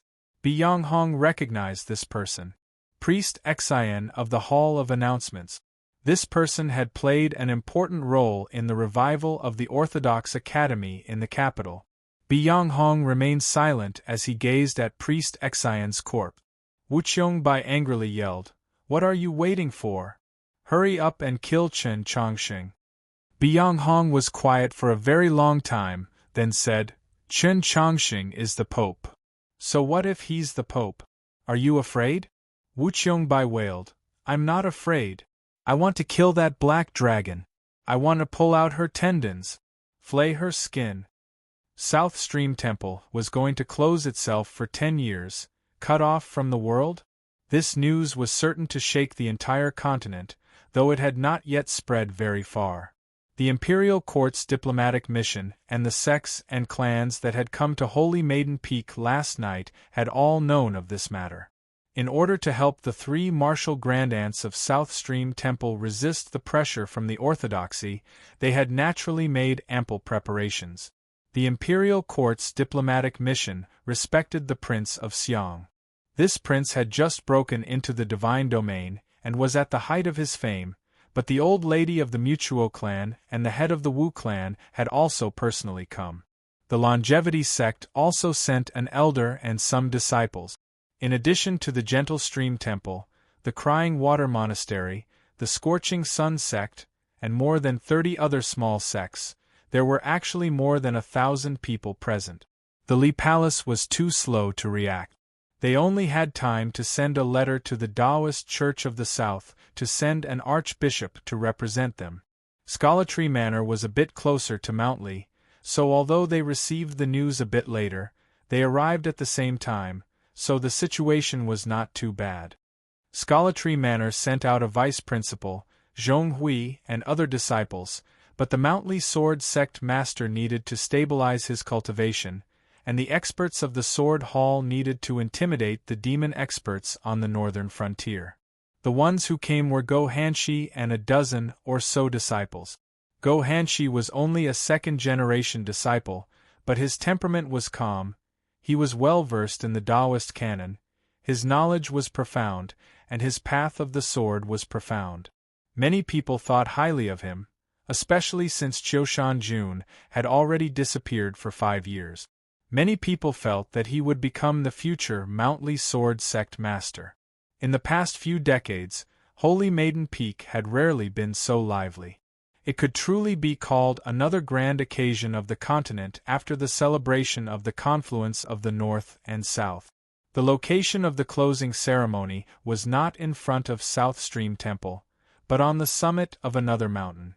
This mountain was extremely unique. The summit was a flat stone surface, as smooth as a mirror and extremely wide. It could hold several thousand people at the same time, but it was not crowded at all. It would only make those sects with fewer people appear even more conspicuous. For example, the Archbishop of the Southern Taoist Church that had hurried over in the wee hours of this morning, as well as the several priests accompanying him. The Li Palace and Holy Maiden Peak were both part of the orthodoxy, but only a few people had come for such a grand occasion. Many people could see that there was a problem. Whether it was the imperial court's edict or private discussions, the closing of South Stream Temple clearly excluded the Li Palace. The 3 martial grandaunts of South Stream Temple and the imperial court's diplomatic mission had initially explained to everyone that the Pope was not in the Li Palace, so it was difficult for them to promptly ask for instructions. Everyone knew that this was just an excuse. The problem was that not a single important figure of the Li Palace had appeared. What was going on? As he gazed at the distant mountain path shrouded in mist, Go Hanshi fell silent for a few moments, then said to his junior brothers, "It seems that today's matter cannot be reversed." These words caused the Mountley sword sect disciples to turn rather unsightly. Mountley was not far from Holy Maiden Peak, and a few of the cliffs were even separated by a river. The disciples of the 2 sects were usually very familiar with each other, addressing each other as fellow disciples. Now that they knew that their senior and junior sisters would be cut off from the world for 10 years, even though their hearts of the sword were as clean as a wash, they still couldn't help but feel perplexed. Everyone, like Go Hanshi, believed that the closing of South Stream Temple could not be changed. Because Holy Maiden Su Yorong was in seclusion, because the Li Palace, the only faction capable of contending against the imperial court and so many other factions, had clearly been caught unprepared for some reason. Not a single important figure had appeared. Thus, when the thousand-some cultivators on the plateau suddenly saw Pope Chen Chongqing walk out of the clouds, all of them were shocked to the extreme.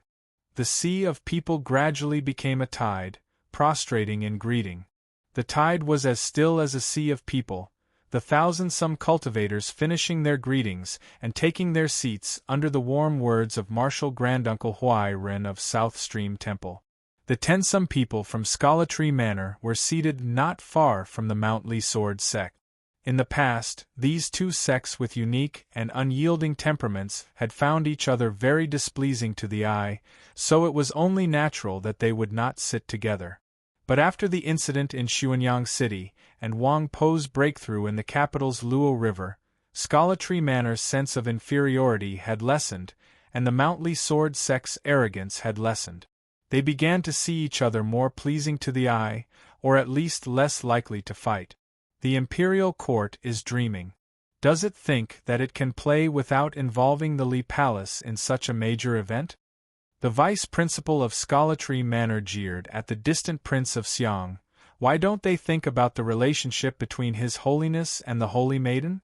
How could the matter of South Stream Temple be concealed from him?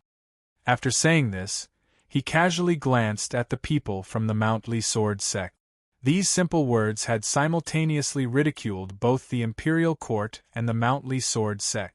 For Scholartree Manor to rise so quickly in the south, they truly did have an extraordinary boldness. Zhong Hui's personality was rather gloomy, but he did not have the thoughts of the vice principal. He simply did not think that these words were also meant to humiliate Mount Lee. He asked, "Could it be that the rumor is true? You should have seen with your own eyes what happened on Mount Han, when His Holiness was injured by Guan Bai, who risked his life to save him. How many eyes were watching on the journey from Mount Han to the capital? His Holiness and the Holy Maiden ate and drank together, lived together, just like a pair of Taoist companions." The vice principal of Scholartree Manor sneered. Everyone knows why the imperial court is pushing for South Stream Temple to close, but since His Holiness is here, this matter may not necessarily succeed. The Prince of Xiang sat on the main seat on the east side, very far away, so he naturally did not hear the vice principal's words. His expression was normal as he spoke with the old lady of the Mutuo clan and the head of the Wu clan. Go Hanshi and the other Mount Lee Sword sect disciples clearly heard the vice principal's words, and their expressions became rather unnatural.